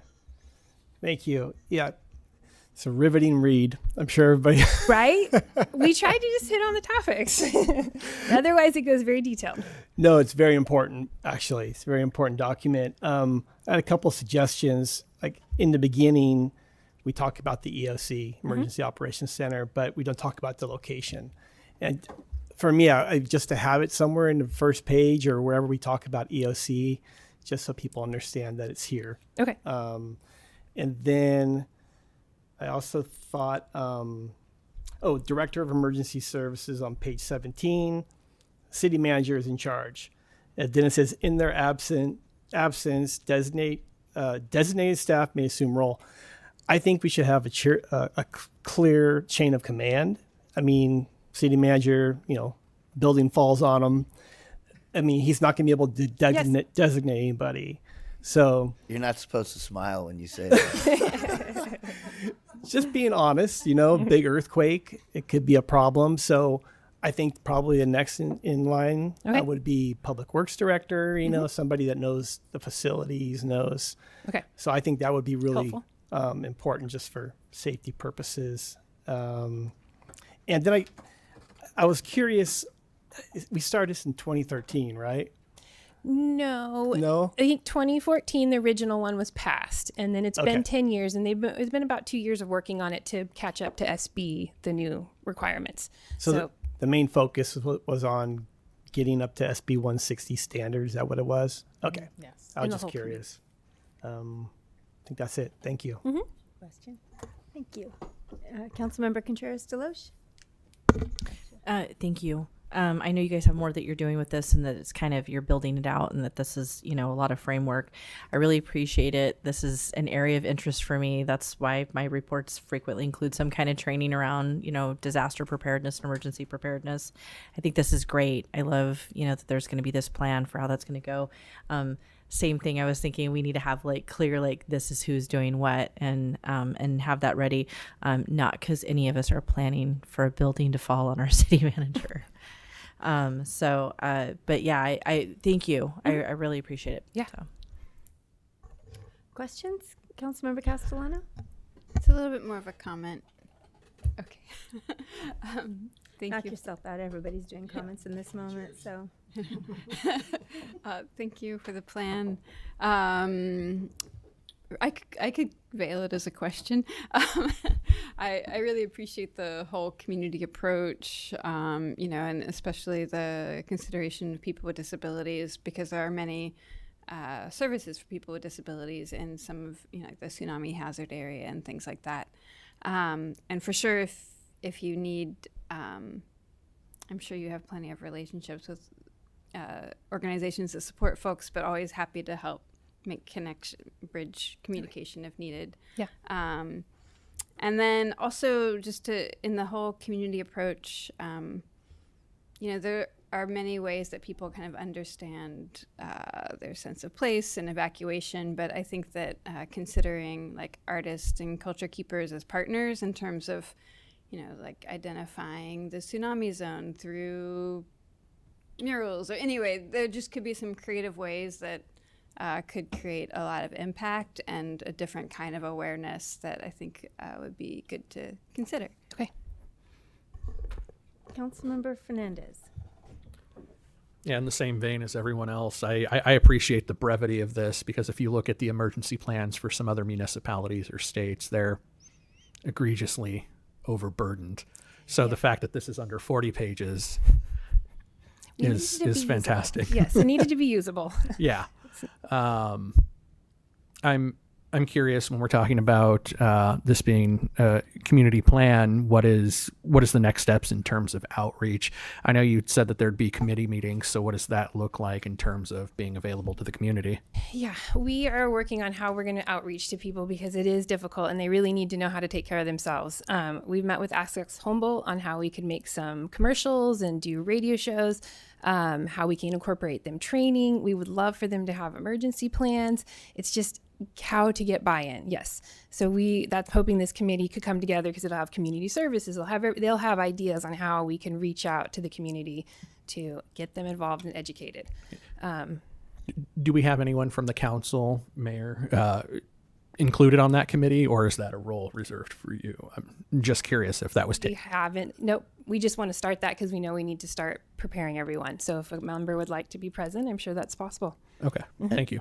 I'll just say, I think it'll be much it'll be really important to do that when we get into the annexes. So when we have specific responses to tsunamis or specific responses to large earthquakes or specific responses to fire, whatever it may be, that each one of those should have their outreach for people so they know what to do in those different situations.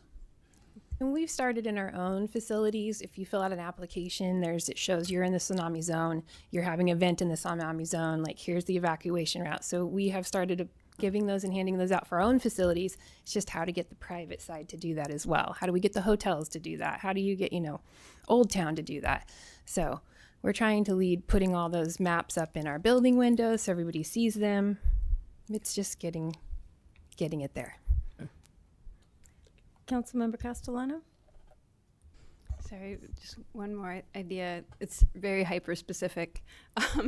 There's a theater group that's composed of people with disabilities that create advocacy-based theater for other people with disabilities called Taboody Theater, and they do a lot of performances in the community, and they're kind of working on their next production. But I could imagine they could be a good partner in terms of working. A lot of the members are leaders in the community, in the kind of disability advocacy community. So just anyway.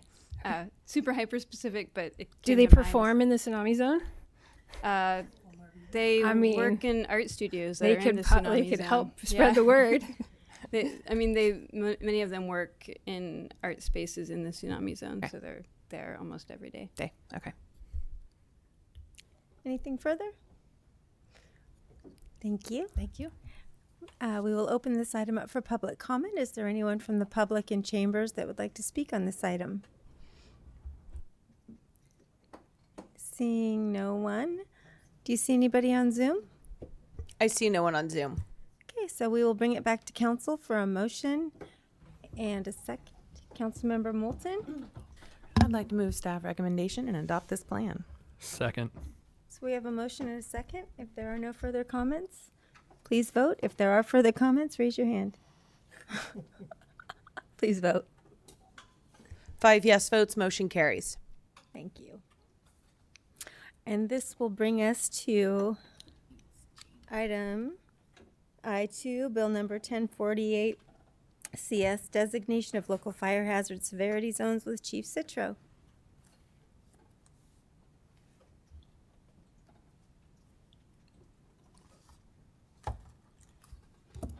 Hello.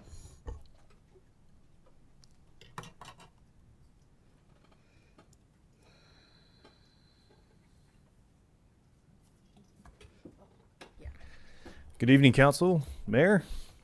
Nice to be here today. Tonight, actually. So, today we're going to talk about fire hazard severity zones and the local responsibility areas.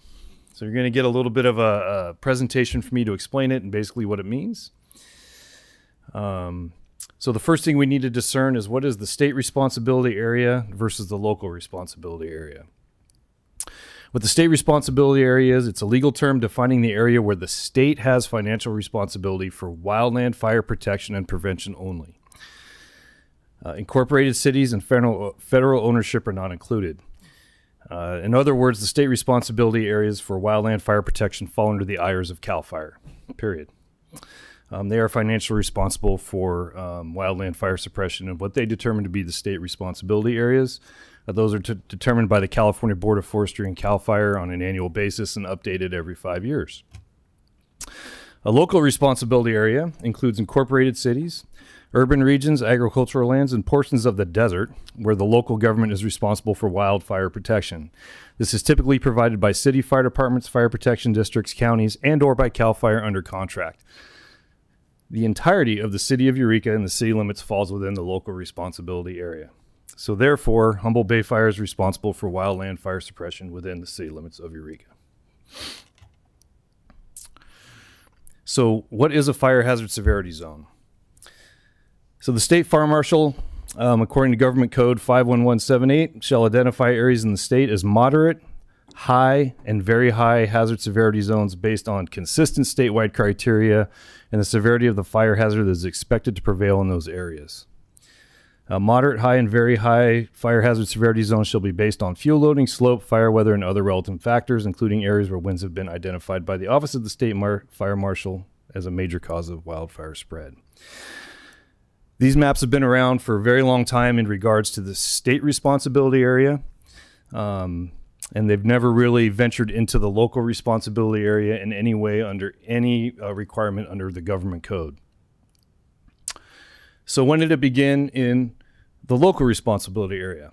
Well, after the Oakland Hills fire in 1992, there was a bill passed that called for CAL FIRE to evaluate fire hazard severity zones in local responsibility areas because the Oakland Hills fire occurred in a local responsibility area, and to make a recommendation to local jurisdictions that were only in very high fire hazard severity zones. So in other words, the CAL FIRE in the state did maps for the local responsibility areas back in 1992, but it only affected local jurisdictions that had very high fire hazard severity zones, and it was just recommendations. It was nothing more than that. In regards to building codes, defensible space, wildfire prevention programs, things like that. It was just a straight up recommendation. So the hazard maps are being updated to more accurately reflect the zones in California that are susceptible to wildfire. The hazard mapping process will incorporate new science and local climate data and improve fire assessment modeling in determining hazard ratings. So there's been a lot of improvements in this, and also due to the severity of some of the larger campaign wildfires that have occurred in California over the last 15 years. The legislature now requires the adoption of all 3 fire hazard severity zone classes in the local responsibility area. Previously, like I stated before, only very high fire hazard severity zones were required for adoption in the local responsibility area. And that's under California Government Code 51175. So what do they actually measure? I don't want to get technical, and I had to read this a few times too. They evaluate hazard, not risk. So basically, the hazard is based on physical conditions that create expected fire behavior over a 50-year period without considering short-term modifications. So in other words, if nothing changed over the next 50 years, what's the hazard that we're going to have a major wildfire within the city limits of Eureka? Okay. The entirety of the city limits of Eureka is mapped at the moderate fire hazard severity zone, which is the lowest hazard, or none. Okay. There are no areas in the city limits of Eureka or within the Humboldt Fire District Number 1, which surrounds the city of Eureka, mapped as high or very high. What that basically means is we have little to no hazard based off of these maps of a severe wildfire in the city limits of Eureka. So why are they being updated? Again, these maps are being updated to more accurately reflect the zones in California that are susceptible to wildfires.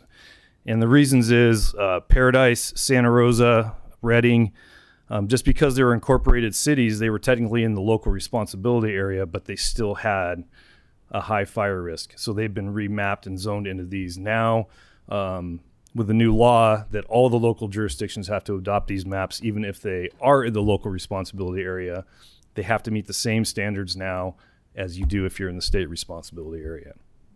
But if you're moderate or none, like we are, we don't have to worry about any of that because we're not in high or very high. So how are they determined? Short answer, they apply the state responsibility area standards to the local responsibility area standards. And then they talk about flame and ember intrusion from adjacent wildlands from flammable vegetation into an urban area under a wind-driven event.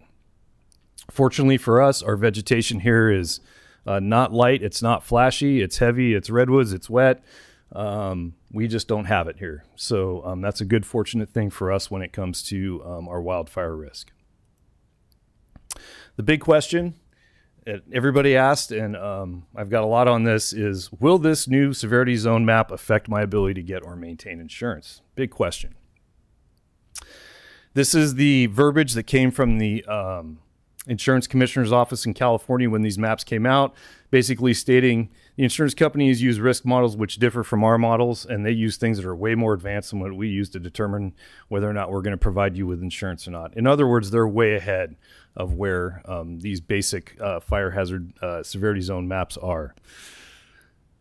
I will say this, that I attended the Northern California Disaster Conference last month, and it focused a lot on recovery from local events, and there was a spokesperson there from the United Policyholders Group, which is a nonprofit that represents insurance policyholders, and this question came up, and she basically stated the same thing as an advocacy group, that the insurance companies are way beyond this. They're using other things. They're looking more specifically at targeted homes, building construction, all kinds of things like that, whether or not they're going to write policies or not, or continue to provide the insurance. So the overall answer is no, they don't, but there's a chance they could. But because we're at a moderate to none, that's really not going to affect insurance rates within the city or the ability for people to maintain or keep their insurance. So where are these maps? So we have to maintain them on our website. So it's hbfire.org, and then a local responsibility area link there. On the City of Eureka's webpage, when you click on Humboldt Bay Fire as a link, it'll bring you to this, so you can get it there. It's also on the state's website. And then also we have hard copies down at Fire Station 1 in case somebody wants to see them, because they have to be publicly available and viewable by the local jurisdiction. You may also ask, why isn't Humboldt Bay Fire, the JPA board, adopting this? The law is specific that the agencies having jurisdiction have to adopt this. So the City of Eureka has to adopt this, even though you contract with the JPA to provide fire protection. The Humboldt Fire District 1 will also have to adopt this on their own too. The JPA can't do it because we aren't the agency having jurisdiction. This is the map itself. It was attached with your agenda summary. As you can see, the gray area is no hazard whatsoever. So a majority of the city limits has no hazard. The south end of the city limits has a moderate hazard, the Lumbar Hills area and just the southern border of the city limits. And then also the very northeast corner out by Indianola and that area, just based on the light vegetation type. But if you know Lumbar Hills, it's a very lush, green, heavily forested area. That's why it's considered moderate, which is the lowest setting that they have other than none. Okay.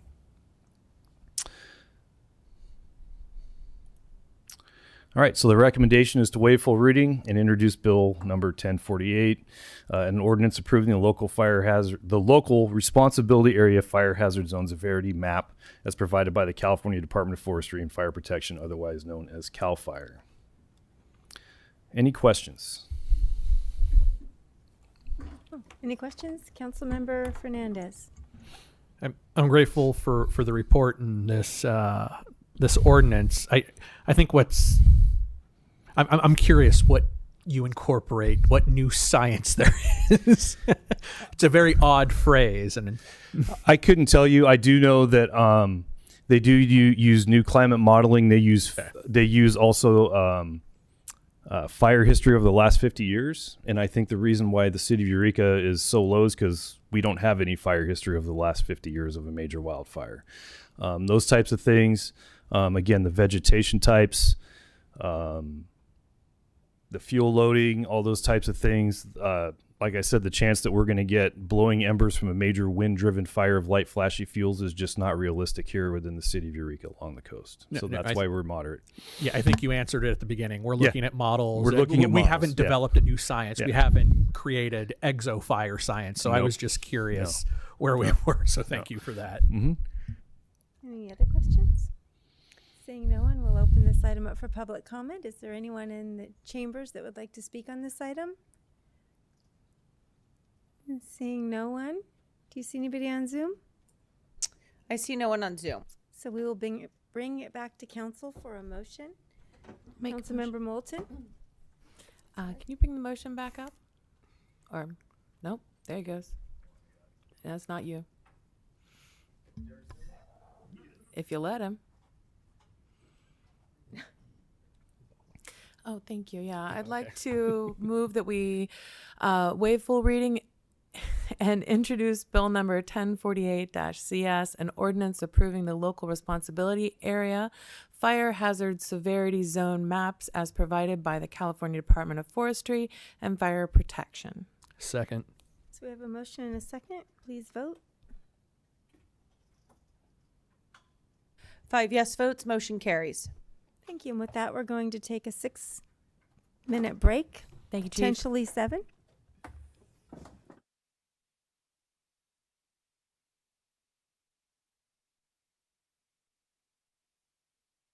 Next item is Bill number 1051 CS Tobacco Retailer Licensing Ordinance with City Manager Slattery. Thank you, Mayor, and good evening, Mayor and Council. This is the second reading of the Tobacco Retailer Licensing Ordinance, so we're recommending adoption of this. I'm just going to go over the changes that were requested and what was made after Council had provided direction on the changes. There were 3 areas that were requested to be changed as a part of the recommendation last meeting. One was to add a definition for community centers, and then to have that community center be added to a section so that no new businesses can be within 600 feet of those community centers. And then the third change was to make it so that no new licenses are allowed within a quarter mile of existing license holders. So as it relates to the community center definition, we did add a community center definition. The community center means the following kinds of facilities and associated uses: child care center, religious institution, social services, or philanthropic facility, or a residential care facility, and community gathering facilities, which may include but are not limited to a theater, auditorium, performance and meeting space, classrooms, art activities, including but not limited to dance and music studios, health club, fitness centers, and related uses, gymnasium, pools, spas, and other uses incident thereto, social services, youth and day camp, teen programs, art activities, nighttime entertainment, on-site catering, childcare, retail, rooftop recreation, including but not limited to basketball courts, play structures, and other related uses contemplated, and rooftop gardens. So basically, a community center is anything but a tobacco retailer. Just joking. So that's the definition for the community center. And then the other 2 changes were made under sections 123.5, section B, and that's where it previously had just limited any new tobacco sales within 600 feet of a school. We added community center to that section, so we said no new tobacco retailer license may be issued to authorize the sale of tobacco products within 600 feet of any school or community center. And then as it relates to the quarter mile, we added in that same sections, 123-5, section B, no new tobacco retailer license may be issued to authorize the sale of tobacco products within 1/4 mile of an existing tobacco retailer. So on the screen here, we have the 31 existing tobacco retailers, and the blue circles around them are the radius within 1/4 mile of each one of those. So if you look at it, it very much is a deterrent to having new tobacco retailer licenses. The majority of the areas that would still be available are in residential areas for the most part. So it would, if the intent of council is to limit any new tobacco retailers, this would do a very good job of that. So those were the changes that were made, and if there's any questions, I'm available for comments. Councilmember Contreras-Deloche. This isn't necessarily an important question, but on the list of like community centers, is that what we're calling it? Or community, yeah? Does that include clubs? This map here are all the tobacco retailer licenses. So Woodley Island is actually considered that because I believe they sell cigars in their gift shop. Ingomar Club? Ingomar Club sells cigars. Yep. So anybody who sells a tobacco product currently is listed as that. So that includes facilities such as those. It includes gas stations, markets that sell cigarettes, all of them. Okay, thank you.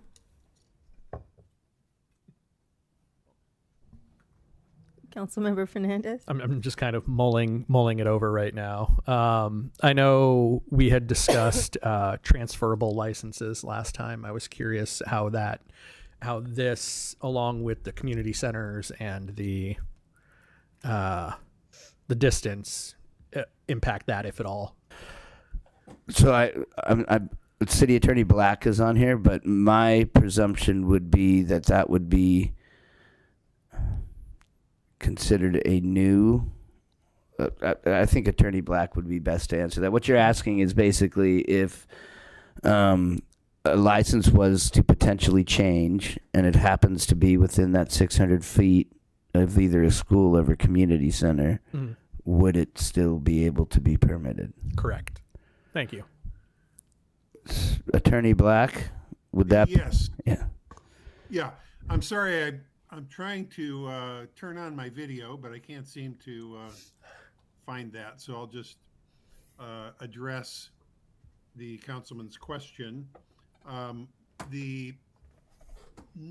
of the changes that we have made directly affect transferability.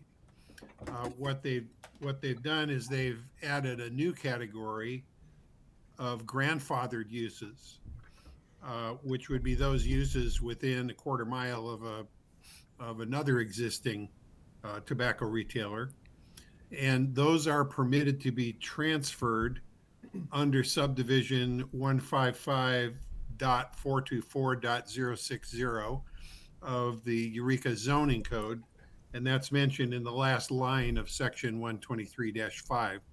So the transferability, I think, has been addressed in terms of the people that have raised it, and in terms of the people that are likely to confront that as an issue, which is almost everybody now selling tobacco, if they confront that as an issue when they want to go to sell their current business. We did add the concept of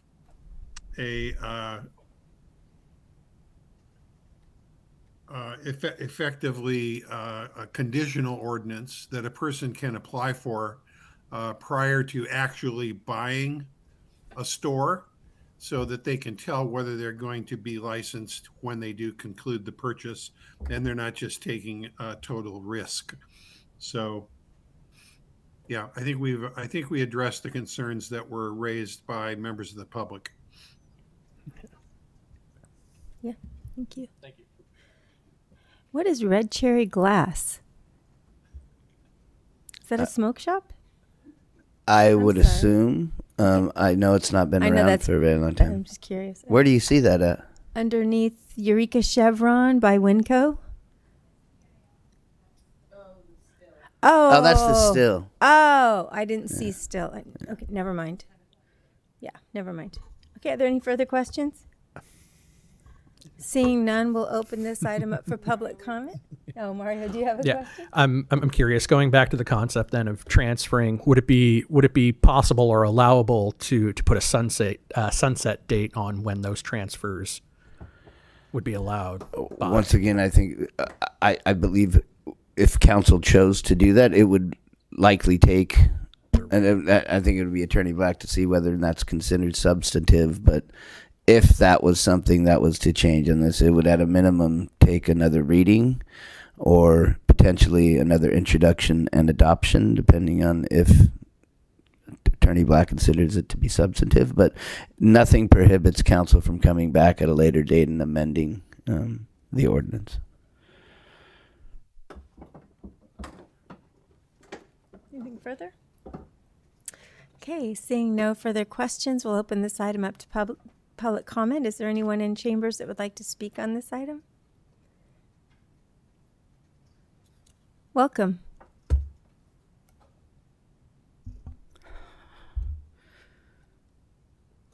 My father began smoking cigarettes around 1966. He was 8 years old. He continued to smoke for the next 5 decades. Several years ago, breathing became very difficult for him, and he was shortly afterwards diagnosed with what is called chronic obstructive pulmonary disease, or COPD.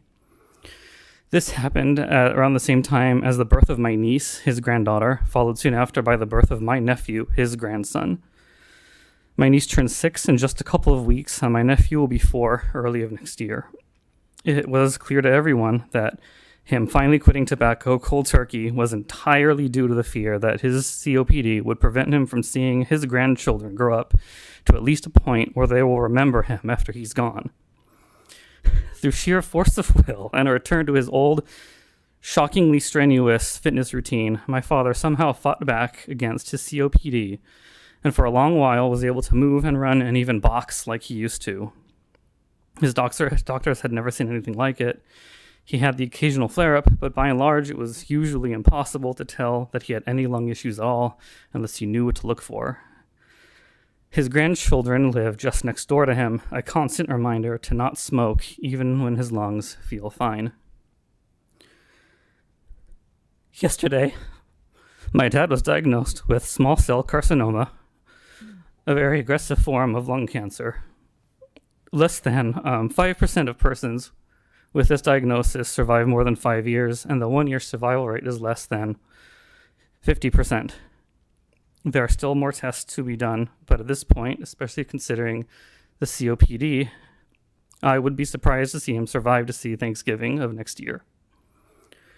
He will not see his grandson's first day of school. He will not see his granddaughter enter the first grade. His grandson will not remember him. His granddaughter might. I'm getting married next year, and I don't know if he's going to be there to see it. I encourage you, Mayor and Council, to do whatever you can legally do under state and federal law to help stop the use of tobacco by young people, whether their age be 20 or 17 or 8. Thank you. Thank you. Is there anyone else in the audience that would like to speak? Anybody on Zoom? I see no one on Zoom.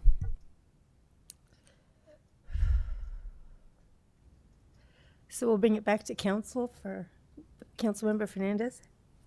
I'll move that we waive full reading, read by title only, and adopt Bill number 1051 CS, adding Chapter 123, Sections 123-1 through 123-14 to Title 11 of the Eureka Municipal Code, Tobacco Retailer Licensing, regulating tobacco product sales and requiring the licensing of tobacco retailers. Second. Motion and a second. If there are no further comments, please vote. 5 yes votes, motion carries. Thank you. This moves us to sales of nitrous oxide ordinance with City Manager Slattery. Thanks again, Mayor, and good evening, Mayor and Council. This item, similar to the previous, is the second reading of the nitrous oxide ordinance. I made a typo, I apologize, in the recommendation, and it says introduce bill number. That needs to be changed to adopt, because we are asking council to adopt this ordinance.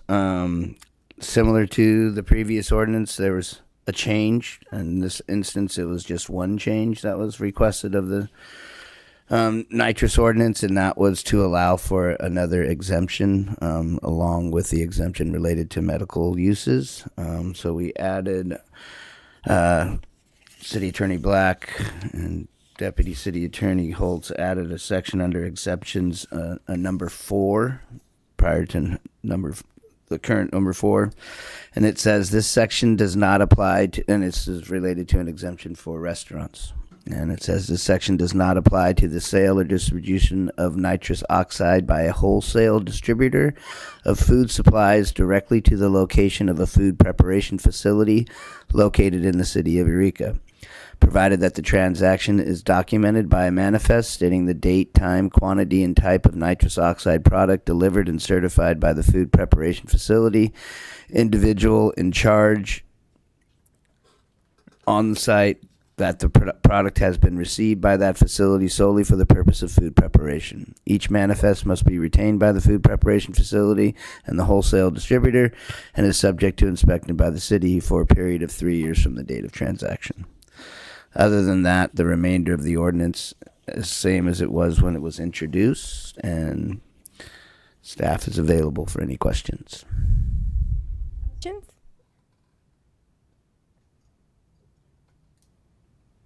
Seeing none, we'll open this item up to public comment. Is there anyone here in chambers that would like to speak on this item? Seeing no one, we'll bring it over. Is there anybody on Zoom? I see no one on Zoom. Okay, so we'll bring it back to council for a motion. Councilmember Fernandez. I'll move that we waive full reading, read by title only, and adopt Bill number 1050 CS, adding section 130.15 to Title 13, Chapter 130, making it unlawful for any person in the city, with exceptions, to sell or attempt to sell, offer, distribute, or provide nitrous oxide to any person. Second. Great. So we have a motion in 2 seconds. Are there any comments? Councilmember Bauer? Nope. Okay. Councilmember Contreras-Deloach? Just a quick comment. These two back-to-back things, I just think we're doing something really good. So, we have an opportunity to make things a little bit safer for kids and their families, and I think that's what we're trying to do, and I'm grateful. Thank you. With that, we'll vote. Please vote. 5 yes votes, motion carries. Thank you. Future agenda items. Councilmember Castellano. Thank you. Let's see, I guess three items. I'm imagining other council members may have this on their mind. Let's see, the first one is, I think we've all been involved with various conversations in the community regarding the loss of SNAP benefits. And I know that we have funds left from the participatory budgeting, or funds remaining. I would like to bring back to council to designate this and match it, basically to potentially fund food for people in St. Vincent de Paul. Yeah.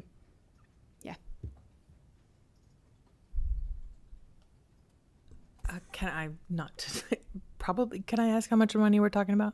There's 15,000 remaining. So 15,000 and then match it in the participatory budgeting, and then match that. Yeah. Okay, thank you. So I just want to Yeah, make an that's informed, a great informed vote. Yeah. $1 million. No. So it looks like you have general consensus on that one. And then the second one is, I want to say last meeting there was an interest in bringing the digital signs back, and with some, and I didn't totally understand the request, and so I just want to own that. I thought that anyway, but after some research, there's some challenges with anything in the coastal zone, and so I would actually like to wait to bring that back until there's just greater clarity around the Coastal Commission and decisions around digital signs, just because I think it would potentially put a lot of burden on staff and create confusion in the community. So to clarify, you're rescinding last time. So I guess I'm wondering if other council members are interested in waiting. Councilmember Moulton? Can you elaborate on the conflict, or on the So digital signs are likely not allowed in the coastal zone. So outside of the sign ordinance that this body passed, there's the coastal zone itself has prevention for digital signs. Yeah. As part of that. So what do you? Basically, I guess regardless of that, I just think I don't want to bring back the digital signs currently. Oh, I still do. So do we have a thumbs up or thumbs down to support Councilmember Castellanos? So you've got 2 thumbs down and 1, 2, 3 thumbs up. So it looks like it moves forward. Is that, or do you have to have? No, to not bring it back. Yeah. To not bring it back. No. Council. Oh yeah. Yes. Yes. Excuse me. I'm sorry. I was looking at Councilmember Moulton. Yeah. To not bring it back. So we've got 1, 2, 3 votes. There's not consensus. There's a majority. Majority. Yeah. That's why I'm curious. Do we need a consensus or majority? And what would those numbers look like? And then the third Hold on one. just a second. Sorry. Excuse me. So, I don't know to definition of consensus, but it's typically a majority when something is brought up for future agenda items, whether it's a 3-2, a 4-1, or. Thank you for that. I would think Correct. consensus would be there were no Correct. objections, but- History of us bringing back items has been when there's not full consensus, like 5 yes, then we do it by straw vote, basically, which is in this case is 3-2.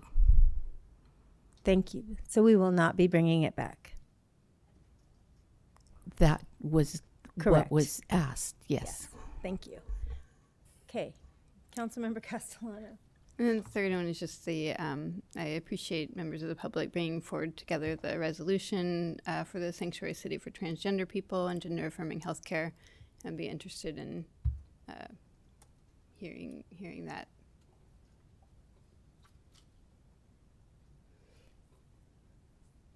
Five yes votes. Just for clarity, would there be a particular date, because we're coming up on the Trans Week of or Trans Day of Remembrance too, towards the end of the month? Can we next? I mean, I think from a staff perspective, it may take a little bit more time to research that and bring back pertinent information for you guys. I mean, we could try and get just a report on it on the 14th. I don't know if we'll have an actual resolution. I mean, I think if it takes more time, Okay. it's better to take the time and Okay. do it. It was a right. general curiosity, Yeah. not a I mandate. didn't have it, yeah. Thank you. Any further future? Councilmember Moulton? You want to go first? Okay. I wrote this ask down so I could say this correctly. Excuse me, we're just clarifying something. Okay. I was taught that if you borrow a tool 3 times, you need to get your own. And EPD has been utilizing the search and communication capabilities of the sheriff office's drone pretty much since it's been available, including the dramatic rescue last week. I know they have because since 2023, they've had to report every single use of things like drones on an annual report to council. These reports are published on the EPD transparency portal. You can find them at eurekaca.gov. Because I have received these reports and revisited all of these reports recently, I would like to discuss allowing EPD to research what a drone for EPD would look like so that they can then, in a subsequent process, bring the proposal back to council for a robust and transparent public process. So, sorry. I can't vote. You mentioned 2 things. Are we only talking about the research portion? Yeah, because Right now? drones are on the heightened scrutiny list, they have to ask permission to even look up what a drone costs. So I would like to give them that opportunity. Clearly, they've made use of a drone, and that use is really well recorded. And I think they should have the opportunity to ask us for permission to ask us for permission. You can't vote, Kim. I know I can't vote. I'm And- still voting. I'm parsing that because it's Yeah. just asking for permission to do research. That's what I'm trying to get clarity on. That's all. Yeah, that's the only thing we can do at this step is give EPD permission to research drones, talk, and then come to council with information about what a drone might look like, what it might cost, what they would want to do with it, what policies around it might look like. Then we can have an informed discussion past then. But right now, first they have to come to us and ask permission to even do the research part, even come up with information to answer questions that we might have about drones that they might want. And given the history of their use of drones, I think just putting on the agenda to allow them to ask permission and have that conversation so they can go off and find more information about drones and bring it back. Should we allow them to, at that point, then they can come back with information and we could have that discussion. But the first step is, can EPD ask us permission to research what and how they might use a drone? I mean, So I I think, think you could so, skip that step and just say yeah, so that's what I we was going to say. give So, permission to research. yeah. But we can't make We- that decision off of an agenda. We'd have to put that. That's the question that has to go on. I the think agenda. that, and city, assistant city manager and city clerk Powell, correct me if I'm wrong.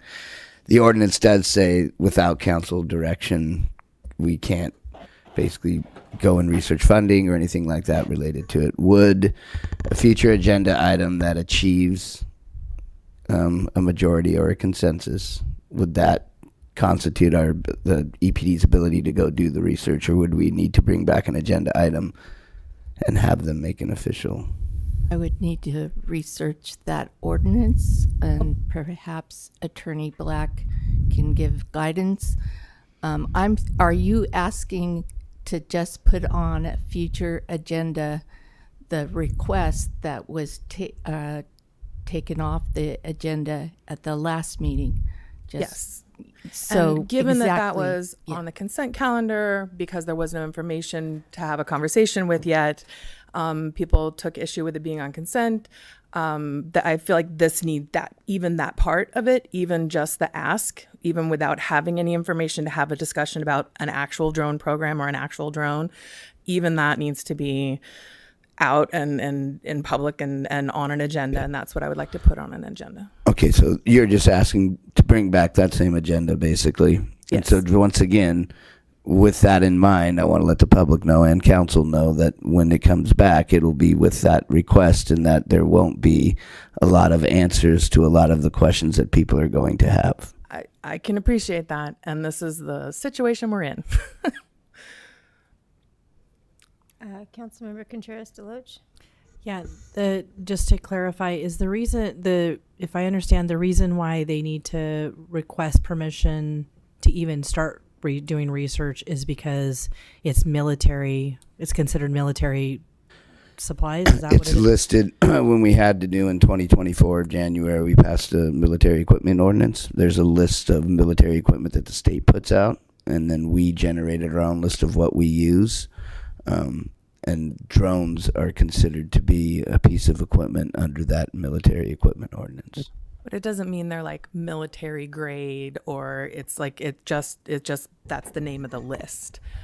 And so because it's on that list, it has these heightened requirements for scrutiny and for reporting. And one of those is that they can't even research it without us allowing them to research it.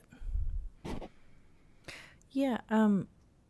If we go forward with that tonight, I would like to attach a request to that as part of that research that EPD would do, that it would also include why it's necessary for them to have one separate from this sort of crisis response team that's sharing the sheriff's departments and stuff at the moment. Yeah, and so under that, we might be getting into the territory of the Sorry. conversation I'm asking that we have. Sorry, because never they would just be mind. coming to us for requests to Yeah, research. I got it. Then just That would be forget a what I question just for said. it. Yeah. Okay, never mind. Delete.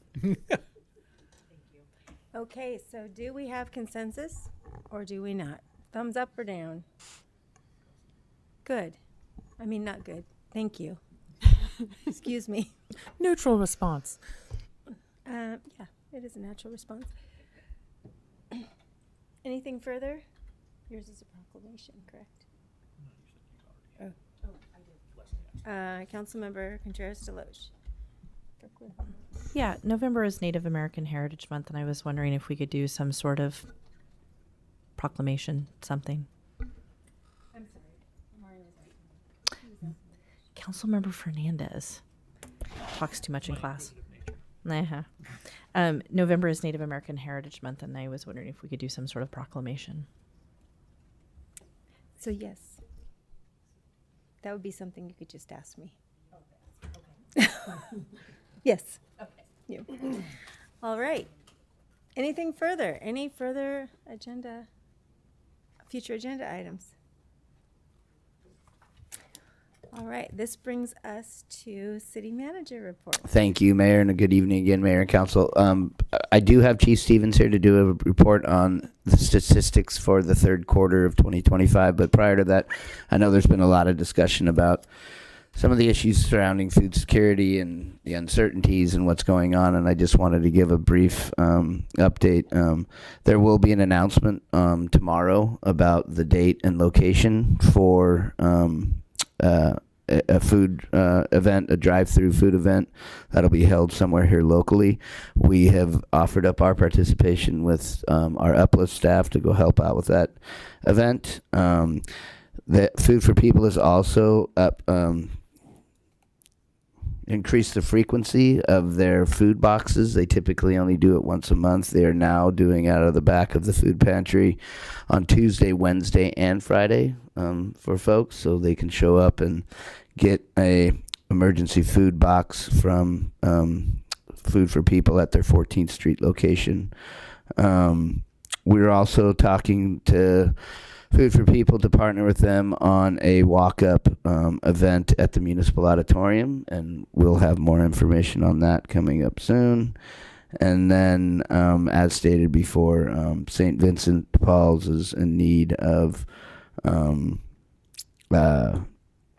more volunteers, and any sort of donations would help for them to do more meals per day than they're currently doing now. So, and I think Councilmember Castellano, that could lead to something if council approves something at the next meeting. So with that, we'll bring up Chief Stevens to give the staffing and statistics report from the third quarter.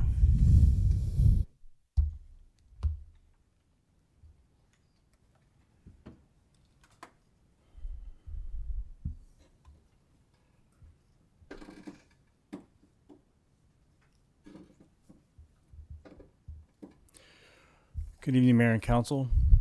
Just last week presented these numbers to our COP board as part of our quarterly report to them in our meeting, so I want to share the same staffing and stats with you all this evening.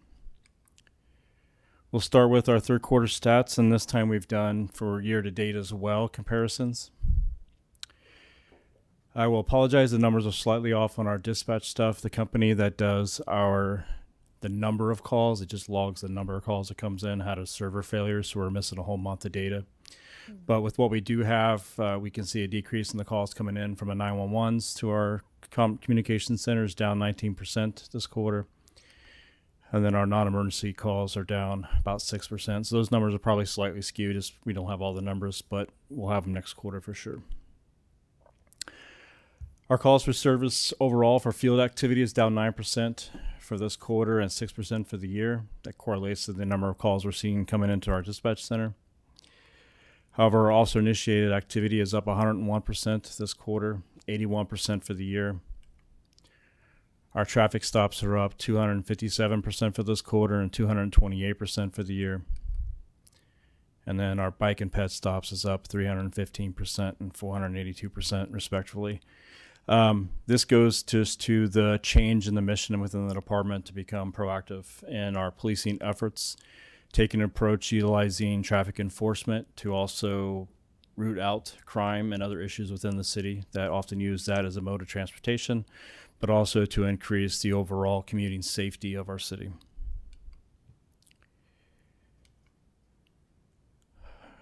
Commander LaFrance loves graphs, so he threw me in some graphs this time to help illuminate these things. And he's watching from home, that's why I'm giving him a little bit of props. So 2025, you'll see the calls for services, the dark yellow line at the bottom, and how that correlates to the last 3 years from 22 to 24. You can kind of see trends throughout that time period by month, and those are consistent pretty much throughout those last 4 years. Our also initiated activity, you can see that line now is at the top. Those numbers have increased. Same with our traffic stops. So cases and arrests, our total cases for the year so far are 1,288. That's down slightly from 2024 by 8% for this quarter, 1% for the entire year. However, our felony arrests are up 20% for the quarter and 12% for the year. And our misdemeanor arrests are up 2% and 1%. Again, this just goes to the proactive approach. The more we're out there contacting people for traffic violations, being out in the field, we're able to identify crimes, identify more suspects, warrant suspects, and take people off the street. Our collisions are down 33% for the quarter, 17% for the year. It's a direct correlation, I believe, to a lot of the proactive traffic enforcement that's taking place and just the visibility of the officers out there on the streets, and it's having a definite impact in this area. However, our criminal collisions are up 54% and 40% for the year, and I'll explain a little bit about that in a second. Our DUI arrests are up 50 to 56 this quarter, so 70% for the quarter and 76% for the year. And our citations are up 116%, 102%. So you can see we do a lot more stops than we do citations. Citations are just another means to a deterrent in education, but there's a lot more we get out of just some of the communication we have and the interactions we have with commuting members of our public without having to write citations. We still get the same impact. So why are our criminal collisions up? We're seeing more impaired drivers. We spent a lot of money and a lot of time sending our younger officers to field sobriety school trainings, advanced trainings through our Office of the Traffic Safety Grant, and now the marijuana grant that we just obtained for enforcement. So we're better preparing our officers to be on the street and identify those objective signs. So when they're dealing with more collisions, they're finding those underlying issues of being under the influence of whether it's drugs or alcohol. We're also seeing more collisions with parked vehicles because of the DUIs, buildings, and property damage. And then we're seeing a lot of hit and runs, and those are economic factors that lead to some of those reasons why people won't stay and share information. It impacts your insurance rates. They may have no insurance at all, and then they're trying to avoid new laws relating to DUI charges. I can say this firsthand is happening because on Halloween Day, I was pulling out to dropping off my dry cleaning. A car was coming at me at 70 miles an hour and tried to get away from me, failed miserably.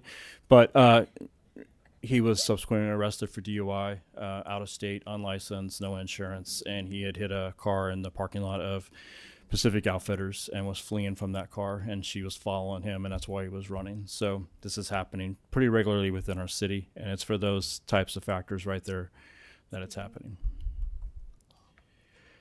Our mental health calls have gone up this quarter, and they're up overall for the year. Our 5150 holds, our mental health holds have gone up slightly, and our diversion rate is holding pretty close to the same.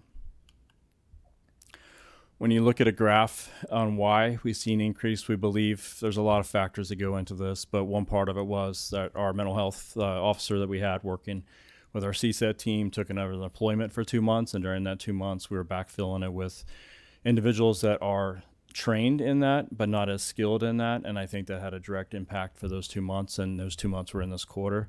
That employee is now back with us, and we're back on the right track of getting people the help they need in our community.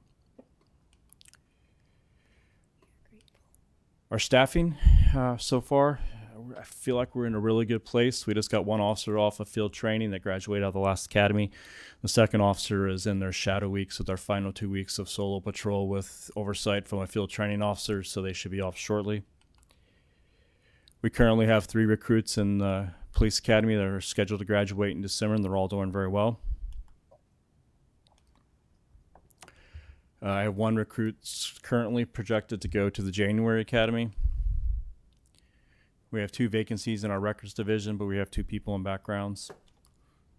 We have 2 dispatchers in training currently, and that is completes our dispatch staffing for the first time since 2008. They're fully staffed.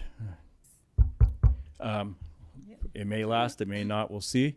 But again, we're a long ways ahead of where we were several years ago for sure.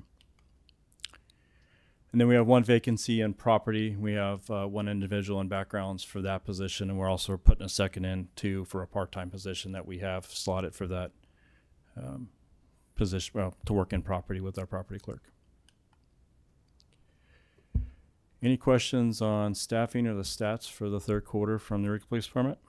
I just want to say one thing, Chief, before we go to questions. I really want to commend EPD staff and EPD command staff, especially recognizing kind of the transition. I get a lot of phone calls about, what we're doing engineering-wise related to our roads and bringing in bike and ped facilities and those type of things.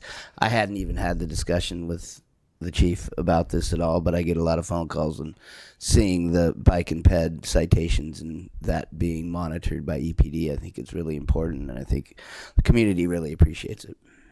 Thank you, sir. Questions, Councilmember Castellano, then? Thank you, and congratulations on the staffing. It's really a testament to your leadership as well, so thank you for that. I had a question about the decrease in the number of calls and cases, but the increase in felony arrests. And I was curious if that is because there are more felonies or better detective work so that you're able to kind of make those arrests, or kind of, yeah, what's driving that variation there? Yeah, we're not seeing a huge increase in felony crimes being committed, which would directly correlate to more arrests. I think what it is that we're seeing the officers being on the street, being on time to investigate the crimes they do get, but also the courts are prosecuting people and putting warrants out for folks, whether it's in our community or someone else's community. And because we are out there making more contacts on the streets, the likelihood of us running into these individuals while they still have active warrants is higher. And we're able to make those arrests and take them off and book them into the Humboldt County Jail. Thank you. Councilmember Fernandez. Thank you for the report, Chief. You touched on a number of things, and going back to the felony arrests, are you seeing a particular type? What do the trends look like when it comes to those, if there's been an increase? Yeah, we haven't seen, I have no trends to report out for any types of felony crimes that are being committed. Like I said, I believe most of them will fall into the warrant arrest, so other people have done investigations on crimes, and we're just making that arrest and booking those individuals. But we are doing some really good police work, and our criminal investigation unit is really taking the lead on some really big cases, and we've been able to make some nice arrests in that realm as well. That leads to many years behind bars for sex offenders and other crimes like that we've gotten those reports forwarded to us through a multitude of different sources and had time to investigate.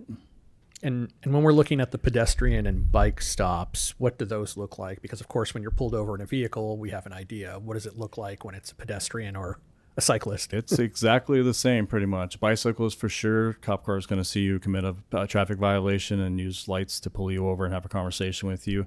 Pedestrians, it may or may not include the lights on top, because a lot of times these things happen in front of us and we can just make a contact off to the side of the street or on the sidewalk. But it's pretty much the same thing. You're being detained for some type of traffic-related violation or street violation if you're a pedestrian. Okay. And then the citations, where are we primarily seeing these? Is it one particular neighborhood? Is it all across town? Yeah, I think a lot of the focus right now has been on some of our major corridors. I know especially when school started in August, and still to this day, don't drive down I Street between 7 and 9 o'clock in the morning going over more than 30 miles an hour, because you'll probably run into one of my officers. But they're looking at those major corridors and then evaluating the speed relative to all the other conditions, whether they issue the citation. It's up to the officer if they do or not. But like, we've done a huge social media, and again, I'll send this out to Laura and my PIO and to Commander LaFrance on, slowing down in Eureka. They're actually sharing cases and citations and stops and actually arrest when somebody's driving 2 times the legal limit in the city on one of our roadways. You're going to go to jail for it, for reckless driving. We're going to take your car and you're going to have to fight to get it back. So I think those kind of proactive measures we've taken, not only with the enforcement, but with the education piece and letting people know, I think it's truly having an impact. And they are concentrating on the larger corridors, the places we have the highest rates of traffic collisions. So we're doing stats every month, both on the officer performance as well as our forensic analyst is doing stats on where's our highest collisions, what's the highest calls for service in those time frames, where are our hot spots when it comes to vehicle theft or thefts from a vehicle.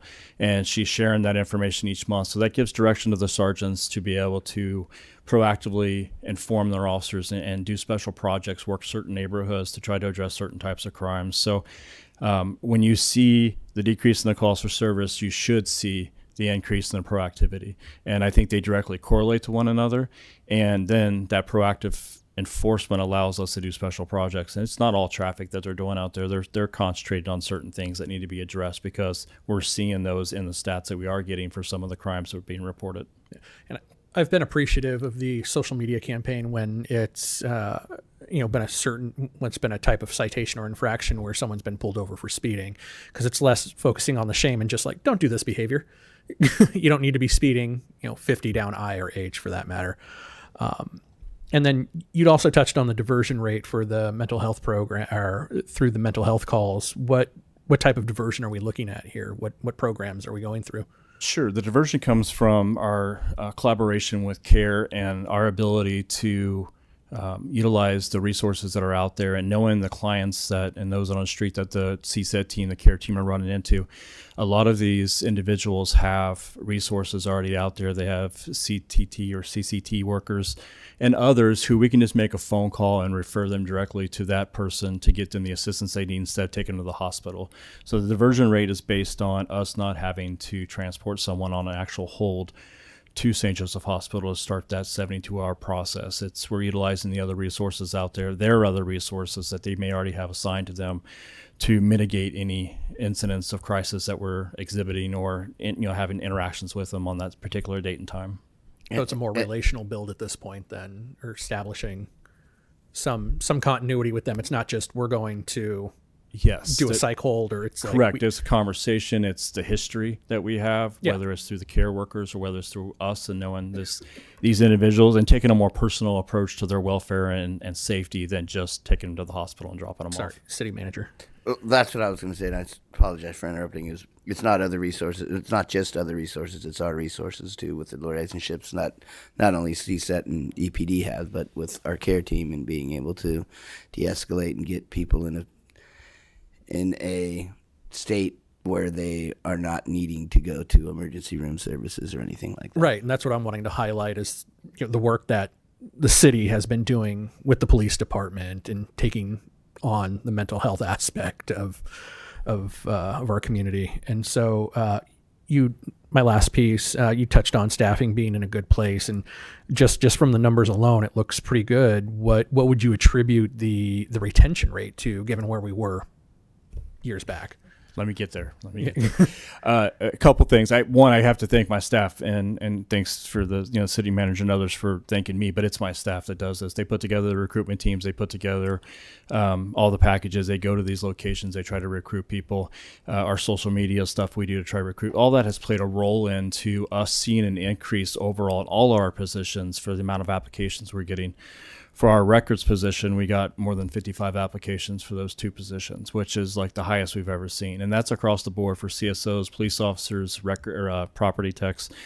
So I think the pendulum is swinging in the economic world where people are coming back to work. They want to get into government work, and we're appreciative of that, and we're finding good people.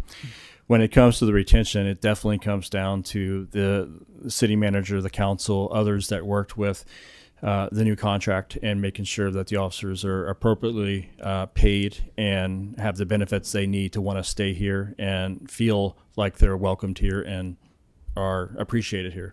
I know that's playing a huge role in the people staying. And those that are leaving, I know I have an officer leaving for family reasons. I know that the two that went to Cal Poly, they were for personal reasons. They were not because of the city wasn't treating them well. They were not because the department had issues. It was because they were making life decisions based on their age, based on their future goals and where they wanted to be. So you can't, God bless them. And we wish you the best of luck and take care of yourself. But, so yeah, I think we're in a good place, and it's been this collaborative effort, I think, by everyone involved, from council all the way down to the recruiters that we have within the department. Yeah. And then, sorry, one last one. Can I? One last one. Okay. Just because it came to mind as you were talking about that, and I know we're not like other areas, particularly the Bay Area, where someone's coming from the Central Valley to come to work for 3-4 days and then drive back. That's not happening here. So I'm curious, like, of the folks that we've hired, what does that retention rate look like when we're looking at locals that are from Humboldt joining EPD? I would say it's probably close to 75-80% of the last, let's say, 15 we've hired, maybe even more than that are local residents of Humboldt County. And our recruit program allows us to hire more local individuals that want to be involved in law enforcement, because we actually give them a salary while they're going to the academy. They can take care of their families. Their financial situation is not impacted such that they have to make their life decisions based on the next paycheck versus what their ultimate career goals are. So us being able to support them through that recruit program has been a huge benefit in us seeing being able to recruit people and then retain them, because we build loyalty with the individuals we hire, because we went out of our way to hire them as recruits and bring them into the family and make sure they're taken care of while they're going to the academy, and then they serve us in the community well. Thank you. Anything further? Thank you for all you do. Thanks. I would like to thank Councilman Moulton for bringing that item up, and council for at least giving me the opportunity to do some research and bring you back some ideas and information. So thank you. Thank you. All right, anything further, City Manager Slattery? That's it. Thank you very much. Thank you, everybody, for staying. We appreciate you being here. We'll see you next time. This meeting's adjourned.